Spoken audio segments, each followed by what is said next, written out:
Hello friends, मैं हूं सन्मय प्रकाश और आप देख रहे हैं यूट्यूब चैनल सरकारी जॉब न्यूज़।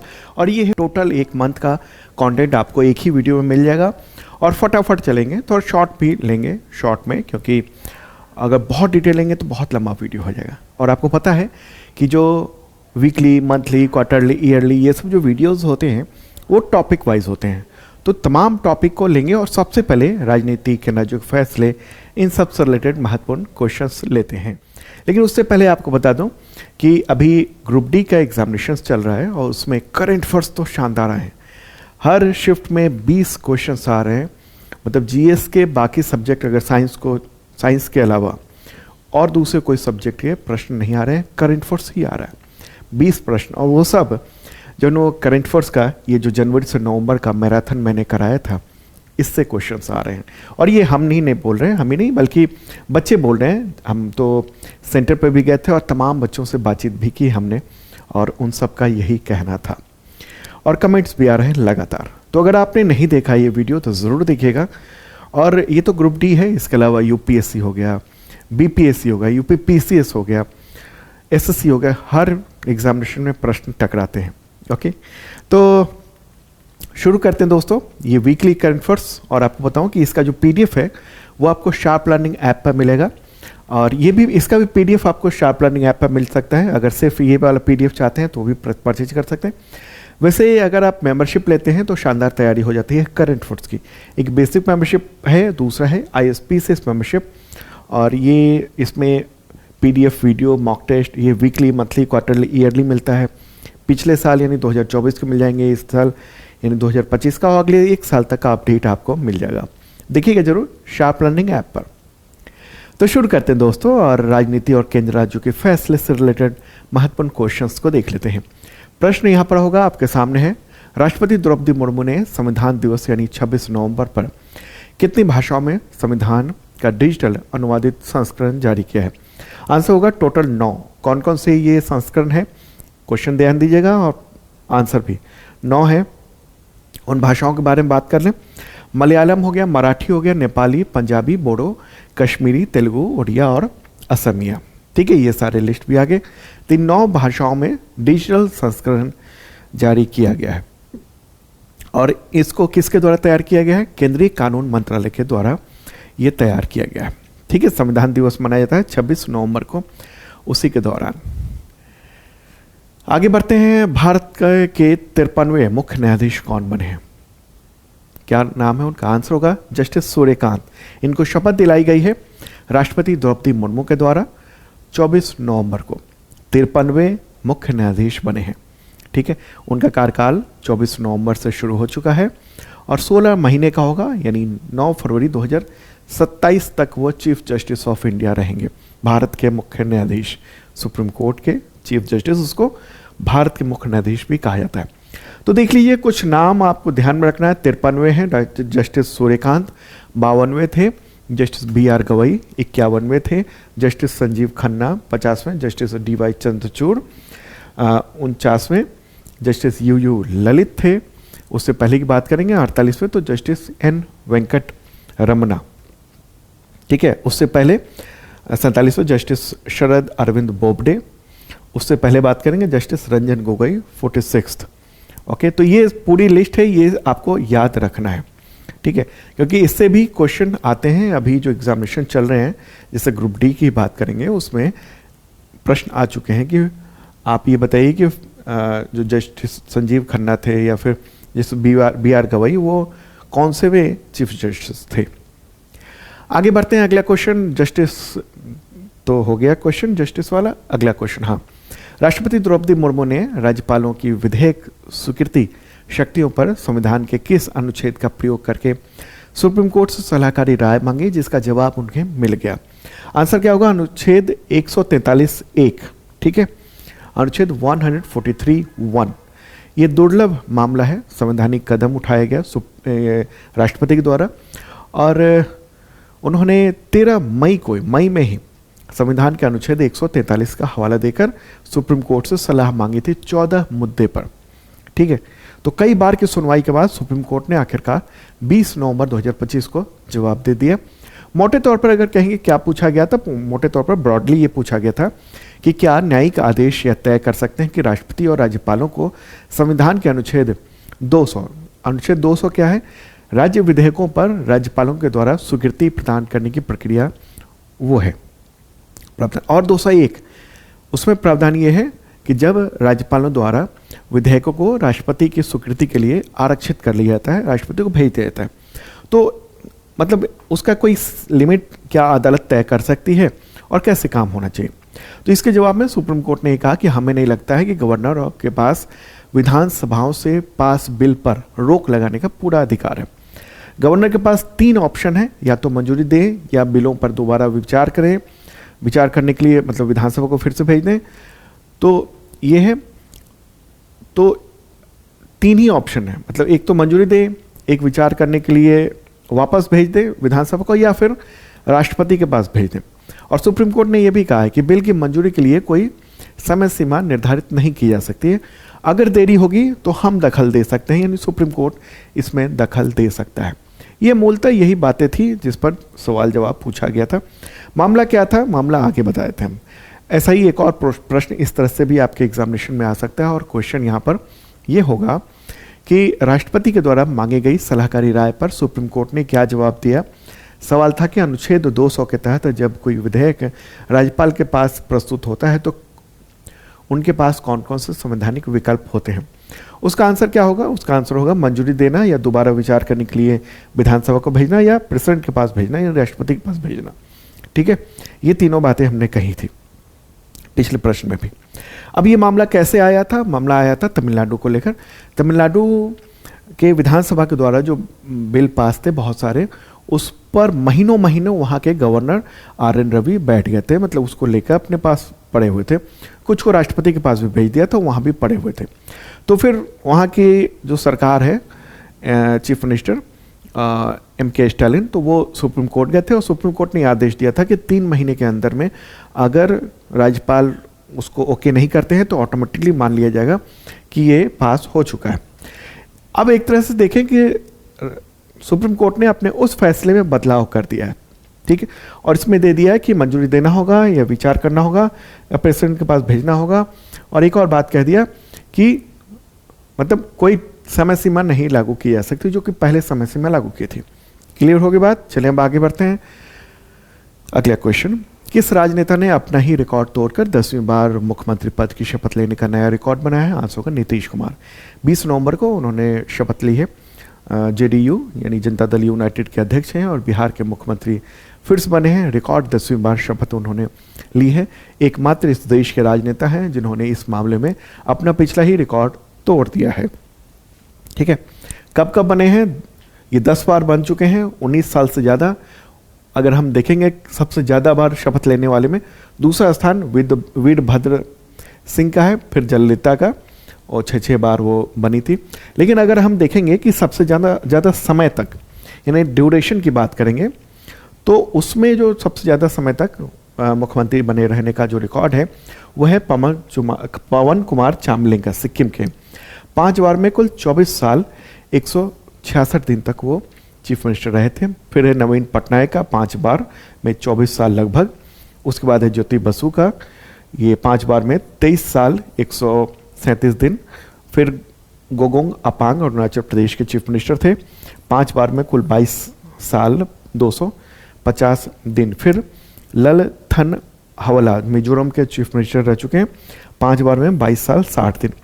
तो ये तो है सबसे ज़्यादा समय तक चीफ मिनिस्टर रहने का रिकॉर्ड का।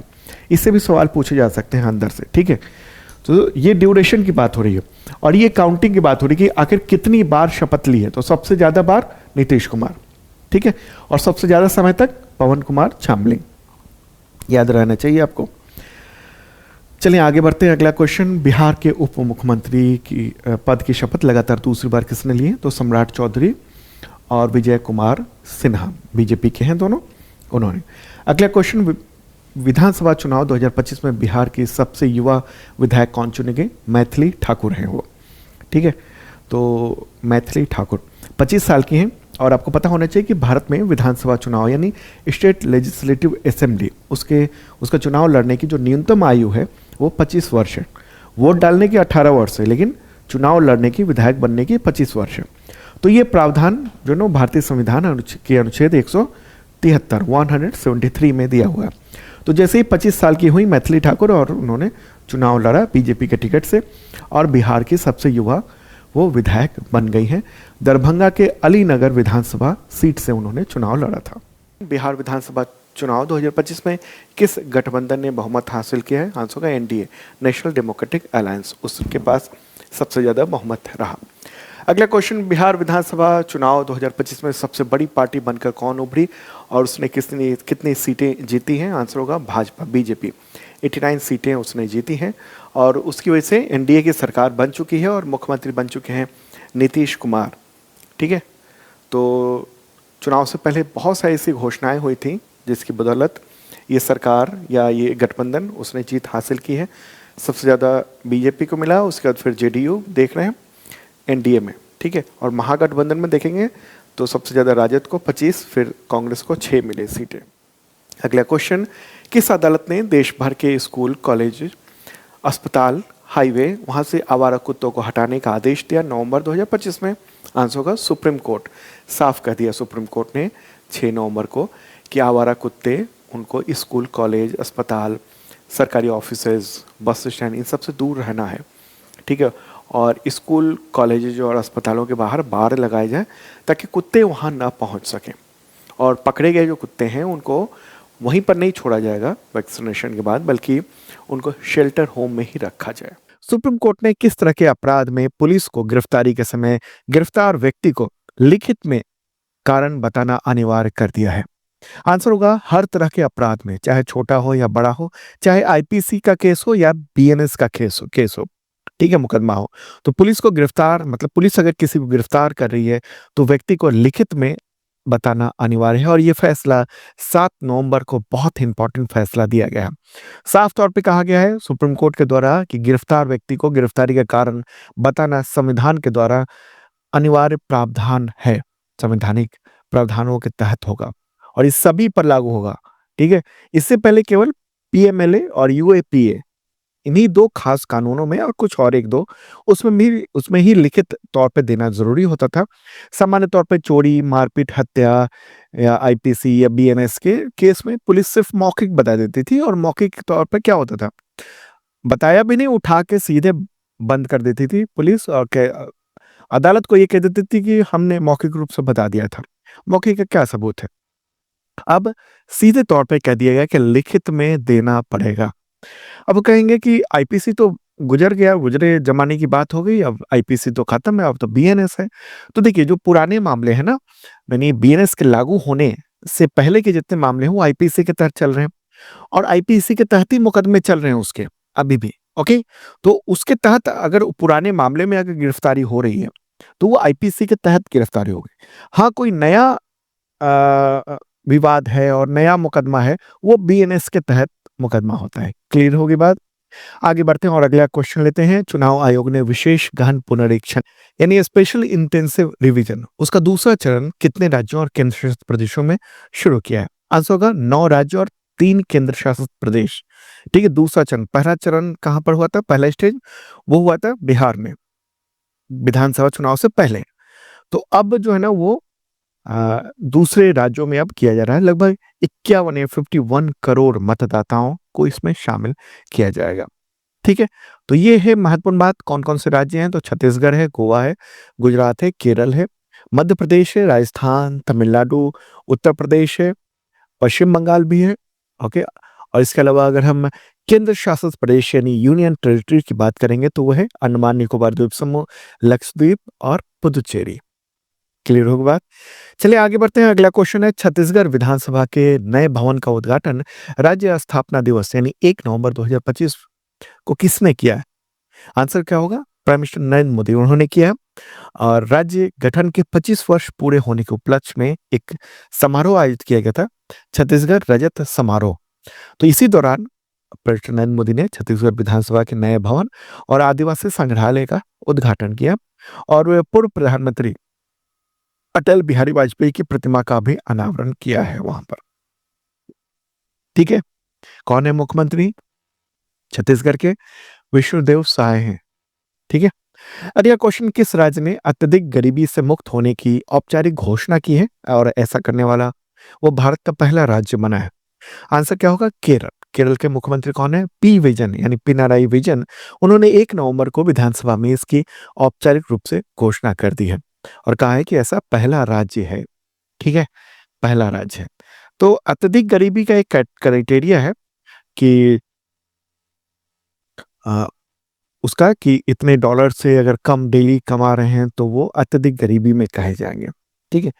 और वैसे मैंने पीडीएफ मैंने काफ़ी डिटेल में दिया हुआ है, पूरे नोट्स के साथ है, तो पीडीएफ आप देख लेना। पीडीएफ जो कहाँ मिलेगा आपको? पीडीएफ मिलेगा आपको शार्प लर्निंग ऐप पर, जिन लोगों ने या तो कोई कोर्स परचेज़ किया हुआ है या फिर जिन लोगों ने मेंबरशिप लिया हुआ है। 2 तरह के मेंबरशिप प्लान है, एक आईएसपीसीएस मेंबरशिप प्लान है, जो कि यूपीएससी और स्टेट पीसीएस लेवल का कंटेंट का होता है और दूसरा है बेसिक मेंबरशिप प्लान जिसमें uh, SSC, teacher, railway, police, Bihar से रिलेटेड, यूपी से रिलेटेड, अन्य राज्यों से रिलेटेड वो जो एग्जामिनेशन है उसके लिए इम्पोर्टेंट हो जाता है। अब आगे बढ़ते हैं और वायरस और बीमारी से रिलेटेड महत्वपूर्ण क्वेश्चंस लेते हैं आपके एग्जामिनेशंस के लिए। क्वेश्चन होगा, डब्ल्यूएचओ की ग्लोबल टीबी रिपोर्ट 2025 के अनुसार भारत में टीबी यानी तपेदिक उसके मामले में कितने प्रतिशत की गिरावट हुई है? आंसर होगा 21% की गिरावट हुई है और ये रिपोर्ट है ग्लोबल ट्यूबरक्लोसिस रिपोर्ट 2025। ठीक है, उसी ने ये जारी किया है नवंबर में। और वैश्विक जो दर है ना यानी कम होने की वो है 12%, लेकिन भारत में 21% है, यानी बहुत ही बेहतर स्थिति में भारत जो है।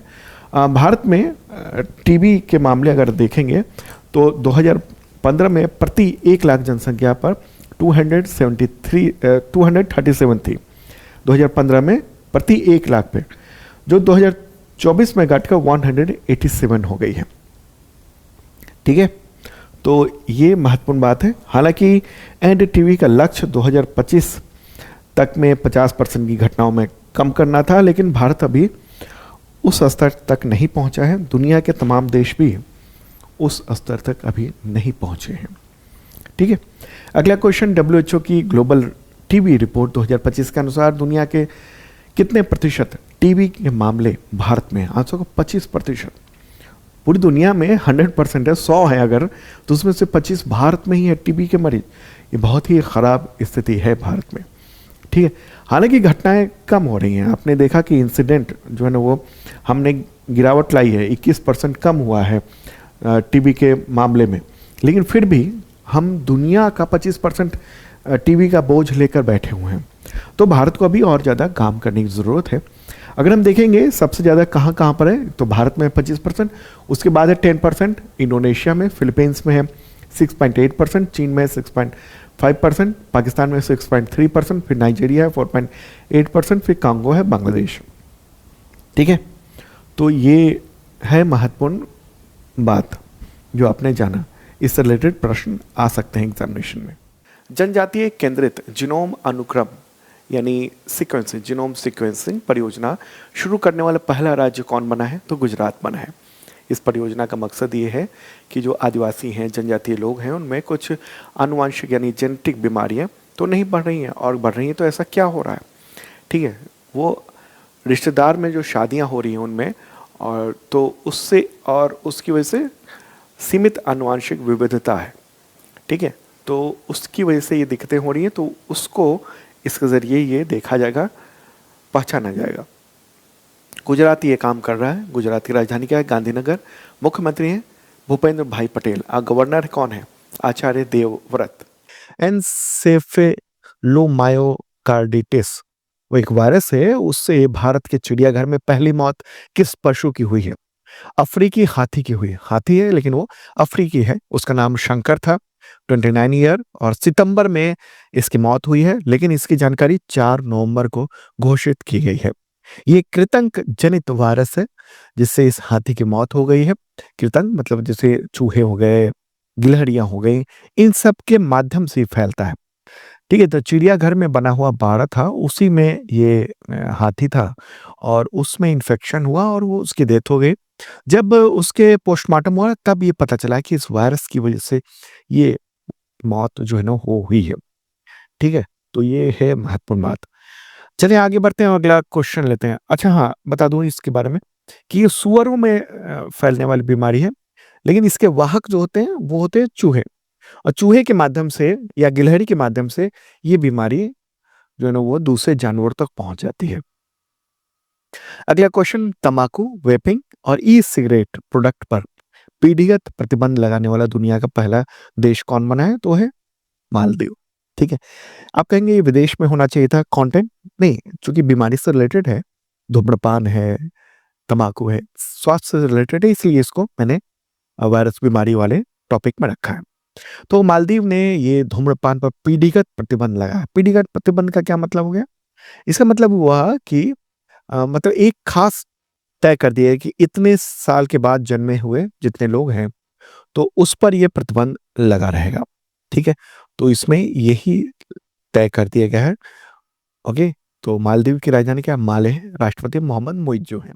अब आगे बढ़ते हैं और नियुक्ति यानी अपॉइंटमेंट से रिलेटेड महत्वपूर्ण क्वेश्चन लेते हैं। राष्ट्रीय विधिक सेवा प्राधिकरण यानी नालसा, उसका कार्यकारी अध्यक्ष किसको नियुक्त किया गया है? आंसर का जस्टिस विक्रम नाथ। ठीक है, ये सेकंड मोस्ट सीनियर ये जज हैं सुप्रीम कोर्ट में। देखिए, जो चीफ जस्टिस होते हैं उसके ठीक नीचे वाले पद जो होता है, मतलब उससे जो जूनियर हुआ, एक जूनियर व्यक्ति, वो इसका कार्यकारी अध्यक्ष बनता है। ठीक है, नालसा का। नालसा के जो संरक्षक होते हैं वो होते हैं चीफ जस्टिस ऑफ इंडिया। ठीक है।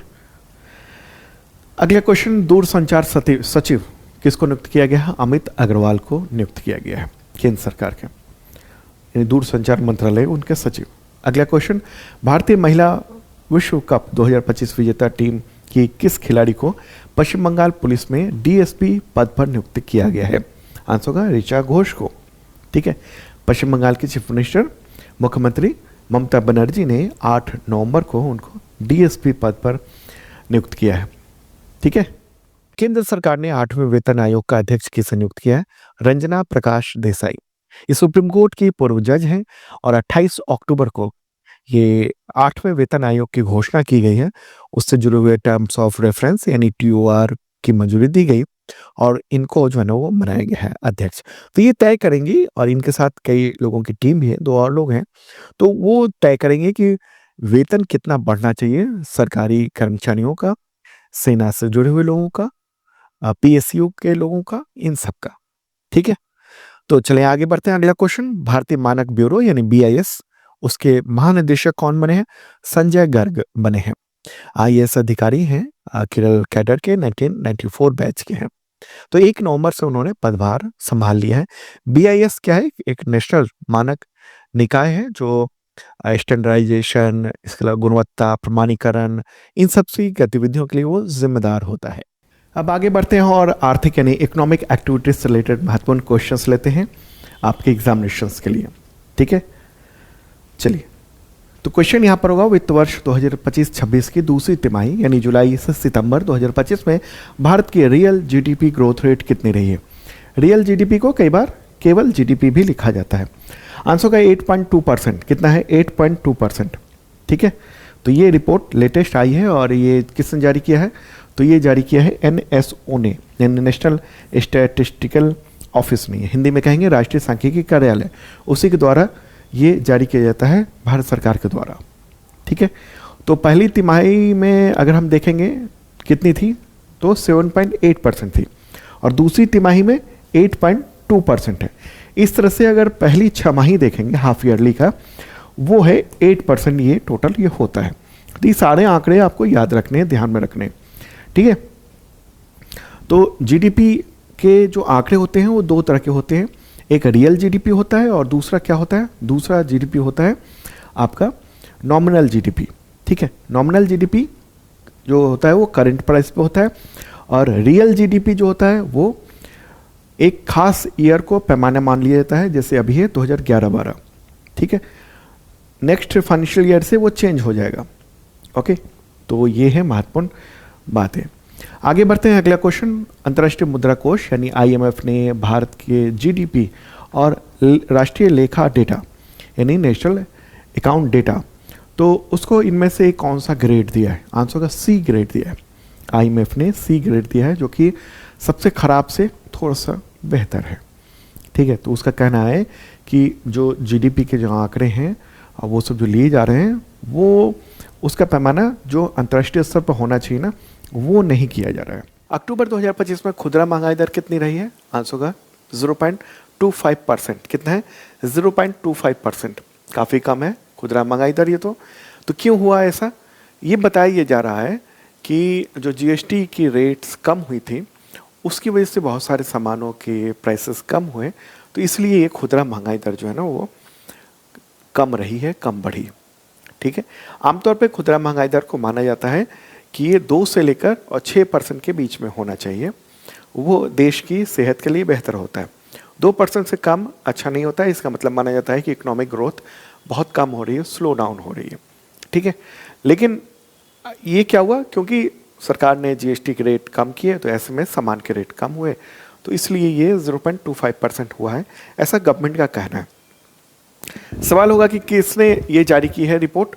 ये रिपोर्ट जारी की है एनएसओ ने, यानी नेशनल स्टैटिस्टिकल ऑफिस, उसी की ओर से ये रिपोर्ट्स जारी की गई हैं। और ये किसके अंतर्गत आता है?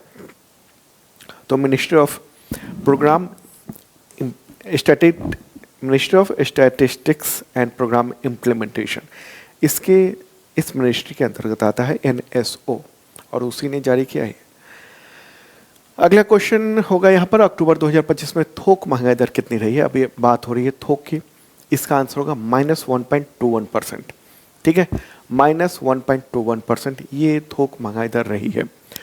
और ये कौन जारी करता है? तो DPIIT जारी करता है, और ये उद्योग मंत्रालय के अंतर्गत होता है ये। तो उसका कहना है क्या हुआ है कि ये नकारात्मक हुई है, क्योंकि खाद्य पदार्थों की कीमतों, कच्चे पेट्रोलियम, प्राकृतिक गैस, बिजली, खनिज तेल, इन सब के रेट्स में कमी आई, इसलिए ये -1.2% का थोक महंगाई दर देखने को मिला है। ठीक है, G20 के दक्षिण अफ्रीकी प्रेसिडेंसी की रिपोर्ट के अनुसार भारत के 1% अमीर लोगों की संपत्ति वर्ष 2000 से लेकर 2023 के बीच में कितनी बढ़ गई है? आंसर का 62% बढ़ गई है, काफी ज्यादा बढ़ी। और द हिंदू ने इसके बारे में काफी डिटेल में बताया। तो उसके अनुसार ये G20 ने, यानी G20 का जो है ना वो अध्यक्ष है अभी दक्षिण अफ्रीका। और लेटेस्ट तो ये रिपोर्ट ये है G20 के बारे में बताऊं कि अमेरिकी जो राष्ट्रपति हैं डोनाल्ड ट्रंप, उन्होंने कह दिया कि इस बार दक्षिण अफ्रीकी प्रेसिडेंसी का जो G20 है उसकी समिट का बहिष्कार करता है अमेरिका। अमेरिका ने बहिष्कार कर दिया है, वो नहीं जाएगा, कोई भी अधिकारी नहीं जाएगा G20 की समिट में इस बार के। उसके बारे में मैं कल के करंट अफेयर्स वीडियो में, मतलब मंडे वाले में डिटेल बताऊंगा मैं। ठीक है, तो हम क्वेश्चन पे बात कर रहे थे इस पर। तो वो क्या है ना कि 1% जो अमीर लोग हैं भारत में, उनकी संपत्ति बढ़ गई है 2000 से लेकर 2023 के बीच में 62%। और इस रिपोर्ट में ये बताने की कोशिश की गई कि असमानता की जो खाई है वो कितनी ज्यादा होती जा रही है। अमीर अमीर पे अमीर होता जा रहा है, अमीर पे अमीर हो जाता है, होता जा रहा है। और जो मध्यम वर्ग है, गरीब है, वो वहीं रुका हुआ है, उसकी तरक्की बहुत कम हुई है। तो ये रिपोर्ट किसने तैयार की है? G20 के द्वारा गठित किए गए थे कमेटी, और उसको चेयर किया, यानी हेड थे नोबेल पुरस्कार विजेता जोसेफ स्टिग्लिट्ज़। ठीक है, तो उन्हीं के नेतृत्व में एक रिसर्च किया गया, और इसमें ये कहा गया कि एक इमरजेंसी अलार्मिंग लेवल पर पहुंच गया है और वैश्विक असमानता दुनिया भर में। ठीक है, दुनिया भर में भी, भारत ही नहीं, दुनिया भर में असमानता जो है बहुत ज्यादा बढ़ती जा रही है। चलिए आगे बढ़ते हैं और अगला क्वेश्चन लेते हैं। टेस्ला के सीईओ का नाम बताएं, चीफ एग्जीक्यूटिव ऑफिसर का नाम बताएं, जिन्हें इतिहास में सबसे बड़ा कॉर्पोरेट वेतन पैकेज मिला, यानी दशक में $1 ट्रिलियन का। आंसर क्या होगा? Elon Musk. वर्तमान में वो दुनिया के सबसे अमीर व्यक्ति माने जाते हैं। 1 ट्रिलियन का मतलब कितना होता है? 84 लाख रुपए के आसपास। या आप रुपया के वैल्यू तो बढ़ता है, मतलब गिरता जा रहा है रुपए का वैल्यू, तो उसको 87 लाख करोड़ भी कह सकते हैं, इतना ज्यादा। ठीक है, भारत की इकोनॉमी कितनी है? 4.3 ट्रिलियन अमेरिकी डॉलर की है इकोनॉमी भारत की। और अभी दुनिया का चौथी बड़ी अर्थव्यवस्था है, तीसरी भी बन जाएगा कुछ वक्त बाद, ऐसी उम्मीद है। लेकिन एक व्यक्ति को $1 ट्रिलियन का पैकेज मिल रहा है, 10 साल में मिलेगी ये रकम। लेकिन ये रकम कैसे मिलेगी उनको? उनको एक टारगेट फिक्स कर दिया है कि इतने कार की उत्पादन करना होगा, बिक्री करनी होगी, रोबोट आपको बनाने होंगे इतने, रोबोट टैक्सी बनानी होगी, इतनी मार्केट में चलानी होंगी। तो ये सब सारे लक्ष्य जब पूरे करेंगे ना, अलग-अलग स्टेप बाय स्टेप, तो उनको स्टेप बाय स्टेप सैलरी भी बढ़ती चली जाएगी। ठीक है? वन मैन शो है वहाँ पर, यानी एलन मस्क ही मेन है और वही उन्हीं के निर्देशों पर पूरी कंपनी चल रही है और टेस्ला कंपनी भी उन्हीं की उपज थी। आगे बढ़ते हैं। अगला क्वेश्चन है डिफेंस से रिलेटेड महत्वपूर्ण क्वेश्चन। यहाँ पर होगा, माहेश श्रेणी का देश का पहला anti submarine warfare shallow water craft पश्चिमी सेना कमान में शामिल हुआ, तो इसका नाम क्या है? इस श्रेणी का ये पहला है, तो पहला जो होता है ना उसका नाम वही होता है, तो INS माहे कहेंगे हम। तो ये माहे श्रेणी का पहला पनडुब्बी विरोधी युद्धक ये शैलो वाटर क्राफ्ट है। शैलो वाटर क्राफ्ट जो होता है ना थोड़ा छोटा होता है, ओके। बड़े जो जहाज होते हैं डिस्ट्रॉयर कहे जाते हैं, उससे भी बड़े होते हैं वो जो है वो उससे भी बड़े, जैसे INS विक्रमादित्य हो गया, वो एयरक्राफ्ट कैरियर होते हैं। तो ये छोटा है, इसकी ज़रूरत क्यों है? उथले पानी में। ये सबमरीन जो होता है ना वो छोटा ही होता है ना, तो वो कम पानी में भी जा सकता है, समुद्र के नीचे चुपचाप रह सकता है। तो ये अब वहाँ पर कैसे पता लगाया जाए, उसके लिए ये शैलो वाटर क्राफ्ट हैं जो कि छोटे जहाज हैं और वो उथले पानी में भी चल सकते हैं, तो वहाँ वो पता लगा सकता है कि कहाँ पर सबमरीन छिपा हुआ है। आगे बढ़ते हैं। अगला क्वेश्चन, किस एयर शो में फाइटर जेट तेजस क्रैश हो गया और पायलट की मौत हो गई, पायलट की डेथ हो गई? आंसर होगा दुबई एयर शो। घटना है 21 नवंबर को क्रैश हुआ है, दुखद घटना ये हुई है। इस तरीके से जो आप देख रहे हैं वीडियो, ठीक है, ये विमान उड़ रहा है और अचानक से आगे बढ़कर और नीचे गिर गया। ये इस तरीके से नीचे गिर गया। ये 21 नवंबर की बात है। भारतीय वायुसेना का तेजस फाइटर जेट ये हवा में कलाबाजियाँ कर रहा था, तभी थम गया। सैकड़ों कैमरों ने कि तेजस किस तरह से ज़मीन पर टकराया है। आग का गोला हुआ, फिर धुएं का गुबार हुआ, पायलट भी खुद को नहीं बचा सके हैं। ठीक है, और आपको बताऊं कि ये जो तेजस है ना, इसकी ये दूसरी घटना है। पहली घटना हुई थी जैसलमेर में, लेकिन पायलट की डेथ नहीं हुई थी, और दूसरी घटना ये दुबई में हुई है जिसमें पायलट की डेथ हो गई है। हिंदुस्तान एरोनॉटिक्स लिमिटेड यानी HAL ने अमेरिकी कंपनी जनरल इलेक्ट्रिक यानी GE के साथ $1 अरब का, करीब इसको कहेंगे रुपए में अगर, तो 8,870 करोड़ रुपए का, तो ये जो डील की है, तो इसके तहत GE भारत को कितने जेट इंजन और सपोर्ट पैकेज देगी? आंसर का 113 इंजन आने हैं भारत में। और ये किसके लिए आएंगे? ये आएंगे ये सब तेजस मार्क 1A जो लाइट कॉम्बैक्ट एयरक्राफ्ट है उसी में लगाए जाएंगे, और कुछ इंजन बैकअप में रहेंगे। ठीक है, तो 97 मार्क 1A ये तेजस फाइटर जेट वो इंडियन एयरफोर्स ने फिर से परचेज किया है, तो उसके लिए ये इंजन की डिलीवरी होगी। और कब आएंगे इंजन 2027 से 2032 के बीच में ये टोटल डिलीवरी होगी भारत में। ठीक है, अभी एक तेजस गिर गया है और पायलट की भी डेथ हो गई दुबई एयर शो के दौरान।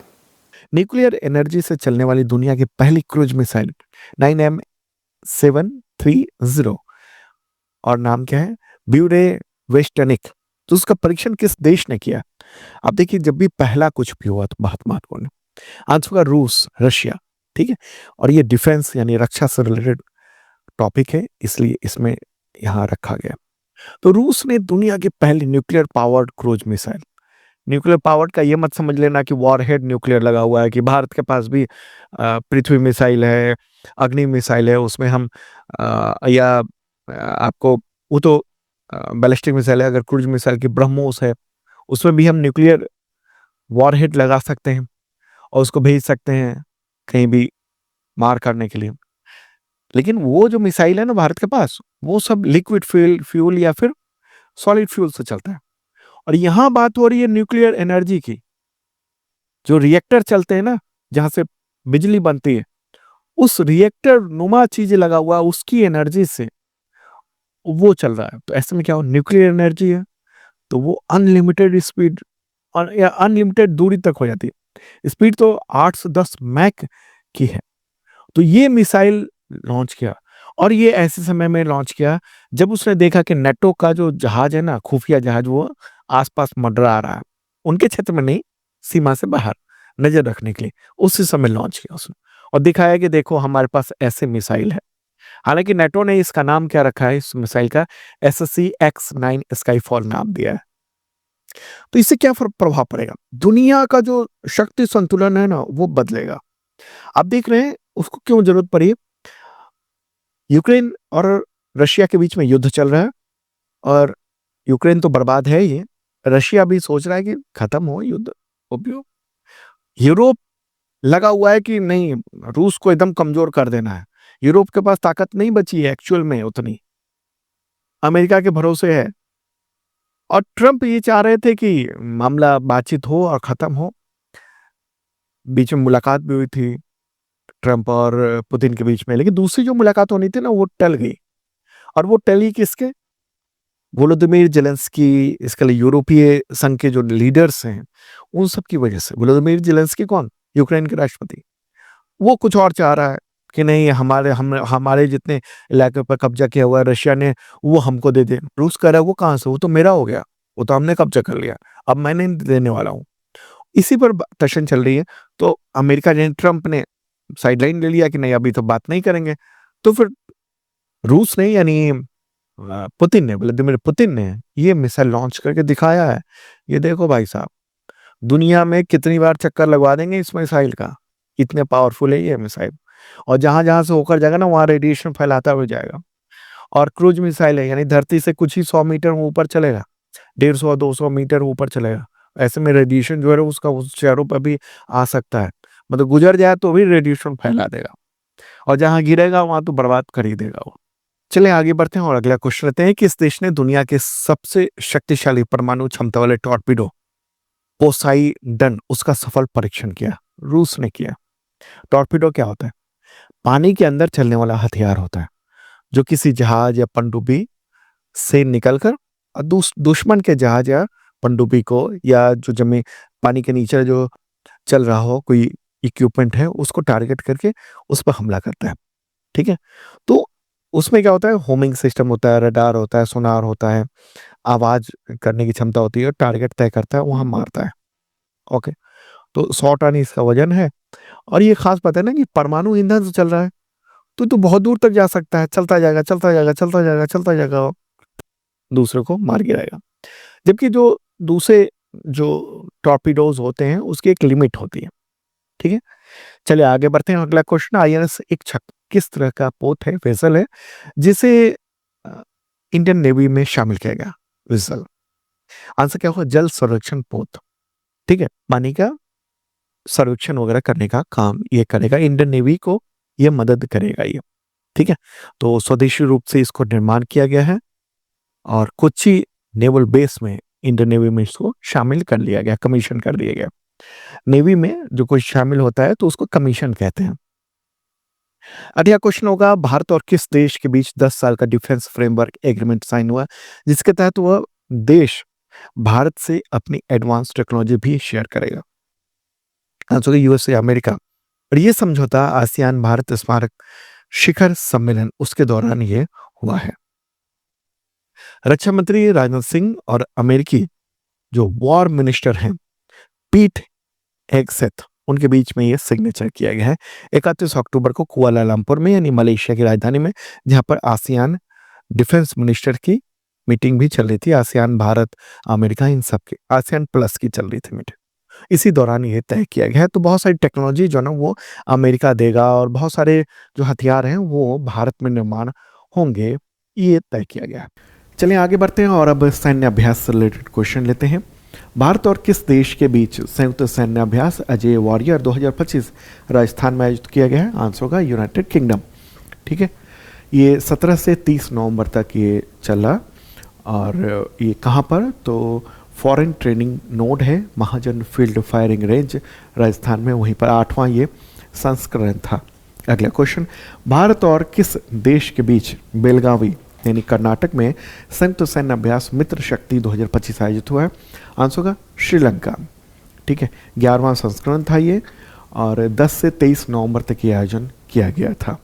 भारत और किस देश के बीच गरुड़ वायु सैन्य अभ्यास नवंबर 2025 में आयोजित हुआ? आंसर को फ्रांस। भारत और फ्रांस के बीच में ये 16 से 27 नवंबर तक ये आयोजन किया गया है, और इसमें भारतीय वायुसेना और फ्रांसीसी वायु अंतरिक्ष बल, ठीक है, एयर स्पेस फोर्स फ्रांस का, उसके बीच में हुआ है। और फ्रांस के लैंड्स एक जगह है, वहाँ का Monte D Marsons air base है, उसी जगह पर, ठीक है। अगले क्वेश्चन लेते हैं, भारत और किन देशों के बीच बहुराष्ट्रीय समुद्री अभ्यास मालाबार 2025 का आयोजन हुआ उत्तरी प्रशांत महासागर के गुआम में? आंसर होगा क्या? तो ऑस्ट्रेलिया, जापान और यूएसए, ठीक है। अब पता होना चाहिए कि ये जो मालाबार है ना, वो क्वाड एक्सरसाइज इसको ये कहा जाने लगा है, क्योंकि क्वाड में जो 4 देश हैं, भारत, जापान, अमेरिका, ऑस्ट्रेलिया, उन सब का ये मिला जुला ये अभ्यास ये हुआ है। ये 10 से 18 नवंबर तक आयोजित किया गया, और ये वहीं, ठीक है, उत्तरी प्रशांत महासागर में, इस इलाके में ये आयोजन हुआ है। और अब बात करेंगे इवेंट यानी घटना, दुर्घटना, आयोजन, इन सबसे रिलेटेड क्वेश्चन यहाँ पर होगा। अंतर्राष्ट्रीय गीता महोत्सव में हरियाणा मंडप, उसका उद्घाटन नवंबर 2025 में किसने किया? आंसर होगा रक्षा मंत्री राजनाथ सिंह ने। तो ये 24 नवंबर को उन्होंने इसका उद्घाटन किया है। और प्राइम मिनिस्टर नरेंद्र मोदी भी पहुंचे थे 25 नवंबर को, तो वो कुरुक्षेत्र में उन्होंने महाआरती में पार्टिसिपेट किया था। तो ये जो आयोजन है ना, अंतर्राष्ट्रीय गीता महोत्सव, उसका मुख्य आयोजन वो हो रहा है हरियाणा के कुरुक्षेत्र में। वैसे दुनिया के बहुत सारे देशों में एक साथ आयोजन किया जा रहा है, लेकिन मुख्य आयोजन कुरुक्षेत्र में है। ये 15 नवंबर से 5 दिसंबर तक। कुरुक्षेत्र वहीं है जहां पर महाभारत का युद्ध हुआ था, ठीक है। अब आगे बढ़ते हैं और अगला क्वेश्चन यहाँ पर लेंगे हम लोग। संविधान दिवस यानी 26 नवंबर पर यूनेस्को मुख्यालय यानी पेरिस फ्रांस में किस महापुरुष की प्रतिमा का अनावरण किया गया है? आंसर होगा डॉक्टर BR अम्बेडकर। उनकी प्रतिमा वहाँ पर लगाई गई है 26 नवंबर को, ठीक है।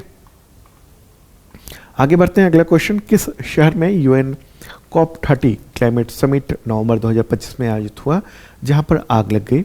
आंसर का बेलेम, ब्राज़ील में। ये पूरा का पूरा आयोजन स्थल ही जल उठा, और वहां पर भारत के जो पर्यावरण मंत्री हैं भूपेंद्र यादव, वो भी मौजूद थे उस वक्त, तो उनको भी बाहर निकाला गया था, हालांकि वो सुरक्षित हैं, और बहुत सारे लोगों को निकाला गया वहाँ। इससे रिलेटेड एक और प्रश्न लेते हैं। United Nations COP30 climate summit 2025 में भारतीय प्रतिनिधिमंडल का नेतृत्व किसने किया? आंसर का भूपेंद्र यादव, भारत के वन और पर्यावरण मंत्री, वो पहुंचे थे और उन्होंने इसका प्रतिनिधित्व किया। और भारत ने खासतौर पर फोकस किया इसमें कि दुनिया को सामूहिक रूप से जलवायु वित्त पोषण उसको बढ़ाना चाहिए, फंडिंग दुनिया भर को ज़्यादा करना चाहिए, ऐसा मैसेज दिया है उन्होंने। तो COP30 जो ना संयुक्त राष्ट्र का 30वां वार्षिक जलवायु सम्मेलन था, जो कि 11 से 22 नवंबर तक ब्राज़ील के शहर बेलेम में आयोजित किया गया था, ठीक है। अगला क्वेश्चन लेते हैं, किस देश के मदीना के पास नवंबर 2025 में टैंकर और बस के बीच में दुर्घटना में करीब 42 भारतीयों की मौत हो गई? आंसर का सऊदी अरब। उम्रा करने जा रहे थे, तीर्थ यात्रा करने जा रहे थे, और उसी के दौरान बस जो है ना वो टकरा गई एक टैंकर में, और भयानक हादसा हुआ। मक्का से मदीना के रास्ते में मुफरीहात एक जगह है, वहीं पर यह घटना हुई है। प्रश्न होगा, नवंबर 2025 में किस शहर में कार में विस्फोट से करीब 13 लोगों की मौत हो गई, जिसे केंद्र सरकार ने आतंकवादी कृत्य घोषित किया है? आंसर होगा दिल्ली में ये घटना हुई है। 10 नवंबर की शाम को राजधानी दिल्ली में, वहाँ लाल किला है ना, लाल किला का एक मेट्रो स्टेशन है, उसी गेट नंबर 1 के सामने सफ़ेद हुंडई i20 कार में अचानक विस्फोट हो गया, और ये जो आतंकी था वो भी इसमें बैठा ही हुआ था, ठीक है। तो वहाँ पर करीब 13 लोगों की मौत हुई, 25 से अधिक लोग घायल हो गए हैं। ये एक घटना हुई है और केंद्र सरकार ने इसको आतंकवादी कृत्य घोषित किया है, ठीक है। इसके तार जम्मू कश्मीर से जुड़े हैं। ये हुआ क्या, दरअसल जम्मू कश्मीर में ना एक पोस्टर लगा था, और उसी के पीछे ढूंढते ढूंढते किसने पोस्टर लगाए हैं, उसके पीछे कौन है। तो जम्मू कश्मीर पुलिस वो पहुंची फरीदाबाद में। वहाँ पर अमोनियम नाइट्रेट जो विस्फोटक है, जो आमतौर पर उसका इस्तेमाल खाद में भी होता है, मतलब फर्टिलाइज़र में भी होता है, तो उसको वहाँ पकड़ा, बहुत बड़े पैमाने पर जब्त किया है, करीब 3 क्विंटल के आसपास। और उसी के बाद इन आतंकियों के बीच में हड़बड़ी हो गई और ये विस्फोट की घटना देखने को मिली। वंदे मातरम के 150 वर्ष पूरे होने के उपलक्ष्य में 1 साल के स्मरणोत्सव का उद्घाटन जो हुआ, उस दौरान प्राइम मिनिस्टर नरेंद्र मोदी ने कितने रुपए का स्मारक सिक्का जारी किया? 150 रुपए का सिक्का जारी किया है, स्मारक सिक्का है ये, ठीक है। तो बंकिम चंद्र चटर्जी के द्वारा जो है ना 150 साल पहले इसकी रचना की गई थी संस्कृत में, और उपन्यास आनंद मठ में इसको शामिल किया था उन्होंने। बाद में ये भारत का राष्ट्रगीत बना। राष्ट्रगान क्या है? जनगण मन है, और राष्ट्रगीत क्या है? वह है वंदे मातरम, ठीक है। आगे बढ़ते हैं, अगला क्वेश्चन लेते हैं। केंद्रीय माध्यमिक शिक्षा बोर्ड यानी सीबीएसई ने पहला अंतर्राष्ट्रीय सहोदय सम्मेलन कहाँ पर आयोजित किया? तो दुबई में किया है 4 से 5 नवंबर को। और जो नई शिक्षा नीति है 2020 वाली, तो उसको किस तरह से आगे बढ़ाया जाए, इसको लेकर वहाँ बातचीत की जा रही है। अगला क्वेश्चन है, सरदार वल्लभ भाई पटेल की 150वीं जयंती 30 अक्टूबर को प्राइम मिनिस्टर नरेंद्र मोदी ने कितने रुपए का विशेष स्मारक सिक्का जारी किया? तो 150 रुपए का सिक्का जारी किया, स्मारक सिक्का है ये, ठीक है। तो गुजरात के केवडिया में जो वहां पर प्रतिमा लगी है ना, तो वहीं पर ये कार्यक्रम आयोजित किया गया था। अब आगे बढ़ते हैं और स्पोर्ट्स से रिलेटेड महत्वपूर्ण क्वेश्चन लेंगे। डेविस कप 2025 का खिताब किस टीम ने जीत लिया? आंसर का इटली ने स्पेन पर शानदार जीत के साथ अपना चौथा डेविस कप जीत लिया है। तीसरा लगातार है और चौथा वैसे हम कहेंगे डेविस कप।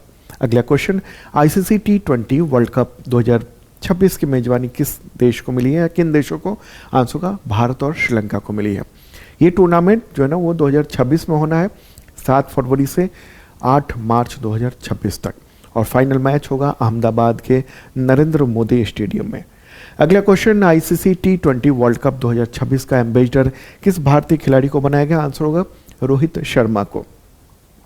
नेक्स्ट क्वेश्चन, खेलो इंडिया यूनिवर्सिटी गेम्स 2025 के 5वें संस्करण का आयोजन कहाँ पर हुआ है? राजस्थान में, यानी जयपुर में मुख्य उद्घाटन हुआ इसका, और अलग अलग शहरों में भी आयोजित किया जा रहा है, 7 शहरों में राजस्थान के, जैसे जयपुर, अजमेर, उदयपुर, जोधपुर, बीकानेर, कोटा, भरतपुर, इन सब जगहों पर भी, ठीक है। तो ढेर सारे खेल हैं, ये गेम्स शामिल हैं।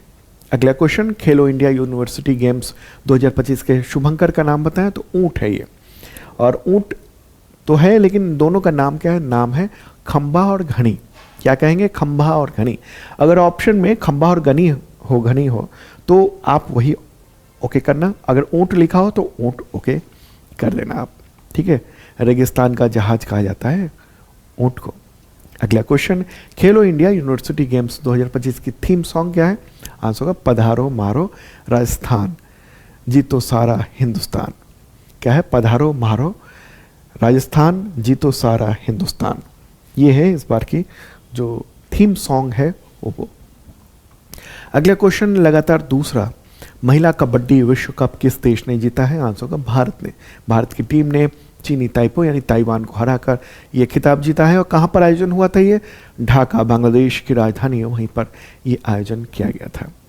अगला क्वेश्चन लेते हैं, वर्ल्ड बॉक्सिंग के नए अध्यक्ष कौन बने हैं? नाम है उनका गेनाडी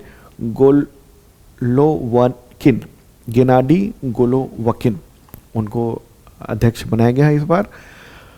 वो कजाकिस्तान के रहने वाले हैं मूलतः, ठीक है। आगे बढ़ते हैं। अच्छा, इसका मुख्यालय कहाँ पर है वर्ल्ड बॉक्सिंग का? तो लीजन में है। लीजन कहाँ पर है? स्विट्जरलैंड में है। अगला क्वेश्चन, पहला ब्लाइंड महिला T20 वर्ल्ड कप 2025 किस देश की टीम ने जीता है? भारत ने जीत लिया है। भारत ने कोलंबो में, यानी श्रीलंका में आयोजन हुआ था, तो नेपाल को 7 विकेट से हराकर यह खिताब जीत लिया है। ब्लाइंड क्रिकेट खेलते कैसे हैं? सफ़ेद कलर का बॉल होता है और उसमें ना बॉल बेरिंग होता है ना, वो डाल दिया जाता है, तो आवाज़ से वो खेलते हैं। जैसे बॉलर को अगर बॉल फेंकना है तो पहले वो आवाज़ लगाता है कि वो फेंकने जा रहा है, ठीक है, इशारा करता है आवाज़ के ज़रिए। उसके बाद बॉल जो है ना वो एक बार टप्पा खाना चाहिए। तो उसी से जो ब्लाइंड लोग हैं ना, ब्लाइंड के क्रिकेट के खिलाड़ी हैं, वो समझते हैं कि अच्छा बॉल इस डायरेक्शन में आ रही होगी, आवाज़ झंझनाती हुई आती है, और फिर वो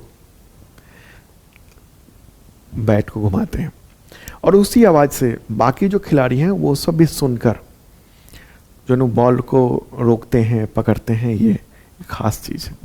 अगला क्वेश्चन, विश्व मुक्केबाजी कप 2025, उसमें भारत ने महिला और पुरुष कैटेगरी में 9 गोल्ड सहित कितने मेडल जीत लिए हैं? आंसर का 20। 9 गोल्ड मेडल है, 6 सिल्वर है और 5 ब्रॉन्ज मेडल भारत ने जीत लिए हैं।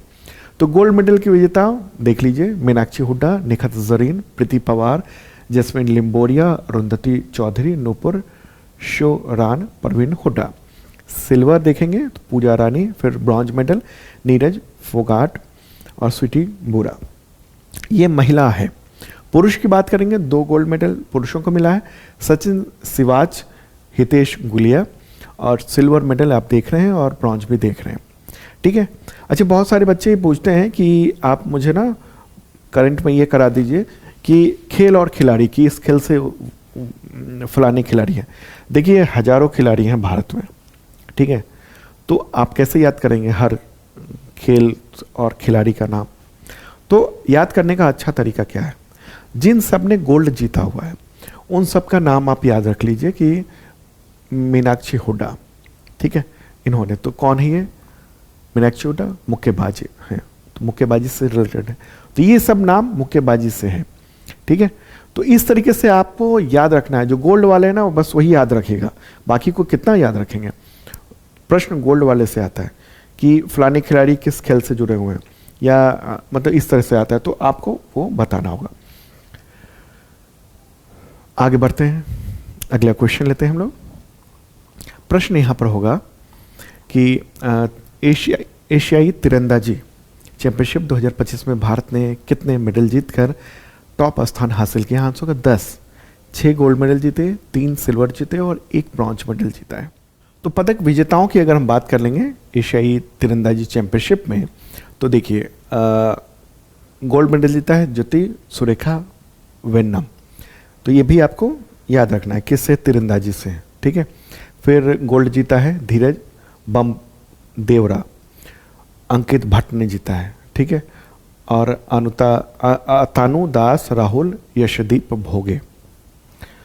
फिर अभिषेक वर्मा दीपशिखा, इन्होंने जीत लिया है। ज्योति सुरेखा वेन्नम ने, और इसके अलावा ये महिला कंपाउंड में पृथका प्रदीप दीपशिखा ने गोल्ड मेडल जीता है। बाकी सिल्वर का आप ये देख रहे हैं और 1 ब्रॉन्ज मेडल जीता है। तो ये पूरी लिस्ट जो है ना वो आपके सामने है। भारत के 91st ग्रैंड मास्टर कौन बने हैं? आंसर का राहुल VS, 21 वर्ष के हैं, चेन्नई तमिलनाडु के हैं, तो उन्होंने ये खिताब जो है वो हासिल कर लिया है। अगले क्वेश्चन, सक्षम राष्ट्रीय टीम के लिए चयनित होने वाली पहली भारतीय महिला पैरा एथलीट कौन बनी है? शीतल देवी हैं वो, 18 वर्षीय हैं और दिव्यांग हैं, हाथ नहीं है, मतलब हाथ जो है वो एक्टिव नहीं है, मतलब इतने छोटे थोड़े से है, तो ये पैर से ही चलाती है, पैर और मुंह की मदद से, ठीक है, तो तीरंदाजी करती हैं। तो वो जो सक्षम राष्ट्रीय टीम, मतलब कि जो नॉर्मल लोगों की जो टीम है ना, उसमें भी उनका सिलेक्शन हो गया है, तब वो उसमें वहाँ पर पहुँच रही हैं। और भारत में ऐसी पहली बार है जब कोई पैरा एथलीट मतलब दिव्यांग एथलीट, वो सक्षम टीम के साथ ये खेलने जा रही है। ICC T20 world cup 2026 final की मेजबानी के लिए किस स्टेडियम को चुना गया? तो नरेंद्र मोदी स्टेडियम अहमदाबाद में उसको चुना गया है। देखिए आईसीसी T20 वर्ल्ड कप जो है ना वो अगले साल फरवरी मार्च में होने वाला है 2026 में, और इसके लिए भारत के 5 स्थानों और 2 जो है ना श्रीलंका के भी स्थान को चुना गया है। जैसे अहमदाबाद, कोलकाता, चेन्नई, मुंबई, दिल्ली और श्रीलंका के भी 2 स्थान हैं। लेकिन जो फाइनल मैच होगा वो नरेंद्र मोदी स्टेडियम अहमदाबाद में ही आयोजन किया जाएगा। अगला क्वेश्चन 2028 में होने वाले ओलंपिक खेलों से महिलाओं के लिए किस वेट कैटेगरी को हटा दिया गया है जिसमें मीराबाई चानू ने टोक्यो ओलंपिक में रजत पदक जीता था, सिल्वर जीता था उसमें। आंसर को 49 किलोग्राम। ठीक है, तो इंटरनेशनल ओलंपिक कमेटी ने ओलंपिक खेलों में महिलाओं के लिए जो न्यूनतम वेट कैटेगरी है ना, वो अब जो है ना बढ़ा दिया। अब कितना कर दिया? 53 किलोग्राम वेट कैटेगरी कर दिया है। ठीक है, तो इसलिए अब मीराबाई चानू को अपना वजन भी बढ़ाना पड़ेगा और उस कैटेगरी में खेलना पड़ेगा। अगला क्वेश्चन, भारत ने फाइनल मैच में किसे हराकर अपना पहला महिला वनडे वर्ल्ड कप 2025 जीत लिया है? आंसर का दक्षिण अफ्रीका। दक्षिण अफ्रीका को 52 रन से हराकर भारत ने ये खिताब जो है ना वो जीत लिया है। इतिहास रच दिया भारत ने। ठीक है, अगला क्वेश्चन लेते हैं, महिला वनडे कप 2025 के फाइनल मैच की प्लेयर ऑफ द मैच कौन बनी है? शेफाली वर्मा बनी है। 78 बॉल में 87 रन उन्होंने बनाए थे, 2 अहम विकेट भी लिए थे, इसलिए उनको यह खिताब जो है ना वो दिया गया है। अगला क्वेश्चन लेते हैं, महिला वनडे वर्ल्ड कप 2025 के प्लेयर ऑफ द टूर्नामेंट कौन बनी है? आंसर का दीप्ति शर्मा बनी है। पूरे टूर्नामेंट के दौरान दीप्ति शर्मा ने 215 रन बनाए और 22 विकेट लिए उन्होंने।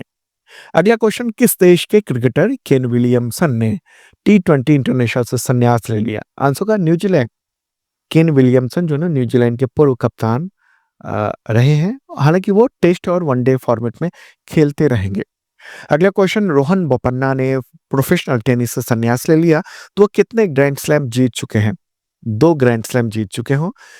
पेरिस ओलंपिक से बाहर होने के बाद एमेच्योर टेनिस से संन्यास ले लिया था उन्होंने, और ये सब चीजें हैं। ठीक है, तो संन्यास ले लिया अब उन्होंने। ओके, तो अब प्रोफेशनल से भी संन्यास लेनी है। एमेच्योर प्रोफेशनल का क्या मतलब, अंतर क्या होगा? देखिए, प्रोफेशनल करियर में क्या होता है कि खिलाड़ी जो है ना वो देश का प्रतिनिधित्व नहीं करता है, रिप्रेजेंटेशन नहीं करता देश का, जबकि एमेच्योर में वो अपने देश को रिप्रेजेंट करता है। तो पहले एमेच्योर खेलते थे, बाद में फिर प्रोफेशनल खेलने लगे थे, वो भी उससे भी उन्होंने जो नो रिटायरमेंट ले लिया है, और सबसे अधिक उम्र में ग्रैंड स्लैम जीतने का खिताब भी उन्हीं के पास में है। चलिए आगे बढ़ते हैं और अब अवार्ड से रिलेटेड महत्वपूर्ण क्वेश्चन से लेते हैं। 53वें इंटरनेशनल एमी अवार्ड्स 2025 में 53वें इंटरनेशनल एमी अवार्ड्स 2025 में बेस्ट एक्टर का अवार्ड किसे मिला है? ओरियोल प्ला इनको मिला है ये अवार्ड। अगला क्वेश्चन, 53वें इंटरनेशनल एमी अवार्ड्स 2025 में सबसे ज़्यादा किस देश ने ट्रॉफियाँ जीती हैं? ब्रिटेन ने 7 ट्रॉफियाँ जीती हैं ब्रिटेन ने। ये सब पूरी लिस्ट में ये दे रहा हूँ। ये इंटरनेशनल एमी अवार्ड्स है, दुनिया भर के जो टीवी सीरीज़ हैं उन सब से रिलेटेड जो चीज़ें हैं उनको ये अवार्ड दिया जाता है। ठीक है, महत्वपूर्ण बात रही। अच्छा, भारत का भी एक फिल्म जो है ना, भारत की फिल्म और टीवी को दिया जाता है मिलने। तो भारत की एक फिल्म थी चमकीला, अमर सिंह चमकीला। ठीक है, उसको भी नॉमिनेशन मिला था, हालांकि उसने कोई खिताब नहीं जीता है उसमें। ठीक है, दिलजीत दोसांझ जो है ना उसके एक्टर थे। अगला question, the Spirits Business Award 2025 में rum brand of the year का खिताब जीतने वाली पहली भारतीय रम कौन है? तो कैमिकारा। क्या नाम है? कैमिकारा। ठीक है, द हिंदू ने इसको प्रकाशित किया था, मुझे लगा देना चाहिए। लंदन में आयोजन हुआ था ये जो है ना अवार्ड्स कंपटीशन था, उसमें यह खिताब जीता इसने। अगला क्वेश्चन महत्वपूर्ण है, मिस यूनिवर्स 2025 का खिताब किसने जीता है? आंसर का फातिमा बोश फर्नांडेज। अब ये जो नाम है ना काफ़ी चर्चा में रहा है कई वजहों से। एक तो मिस यूनिवर्स बन गई है, चर्चा का विषय ये है, और दूसरी बात ये है कि इन्होंने ना इन पर जो टिप्पणियां की गई थी उसका बहुत ही कड़ा विरोध किया था इन्होंने। ठीक है, इनको डम्ब कहा गया। उस पूरे कंपटीशन के दौरान इन्होंने बहुत ज़्यादा विरोध किया, और फिर नतीजा ये हुआ कि इनको कह दिया कि तुम बाहर जाओ, भागो। लेकिन इन्होंने प्रतिरोध किया, कहा मैं क्यों जाऊँ, और जाएंगे तो सब जाएंगे।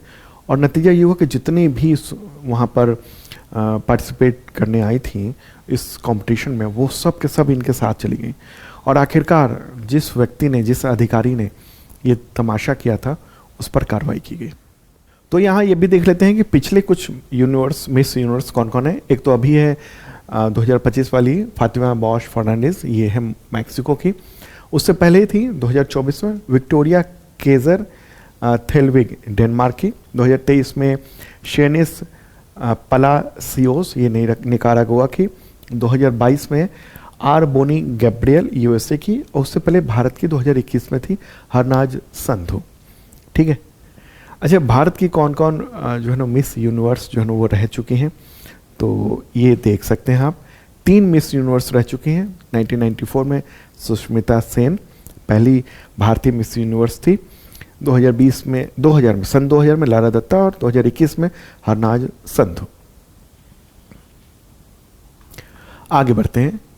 देशी गाय भैंस नस्लों का पालन करने वाले सर्वश्रेष्ठ डेयरी किसान के लिए प्रथम नेशनल गोपाल रत्न अवार्ड किसे मिला है नॉन एनईआर श्रेणी में? आंसर होगा अरविंद यशवंत पाटिल, कोल्हापुर महाराष्ट्र के हैं ये। ठीक है। तो केंद्रीय मत्स्य पालन, पशुपालन और डेयरी मंत्रालय और पंचायती राज मंत्रालय, इन्होंने ये अवार्ड जो है ना वो दिए हैं। ठीक है। अलग अलग कैटेगरी में, जो मेन कैटेगरी है वो देख रहे हैं आप। ठीक है। अगला क्वेश्चन, इंदिरा गांधी शांति पुरस्कार 2024 से किसे सम्मानित किया गया? आंसर होगा मिशेल बचेलेट, ये चिली की पूर्व राष्ट्रपति हैं। चिली जो है ना वो दक्षिण अमेरिकी देश है, तो उसी की पूर्व राष्ट्रपति हैं। तो ये अवार्ड की घोषणा हालांकि काफ़ी पहले हुई थी, लेकिन नवंबर में ये अवार्ड जो ना वो दिया गया है। किसके द्वारा दिया गया है? तो कांग्रेस लीडर सोनिया गांधी के द्वारा दिया गया है। ठीक है। चलिए एक बार ले चलते हैं मैप के जरिए। चलिए, प्यारा भारत है अपना, और अब चलते हैं कहाँ? दक्षिणी अमेरिका महादेश की ओर। ये है दक्षिण अमेरिका और ये है चिली। ये देखिए यहाँ पर, ये ऐसे देखेंगे आप, देखिए।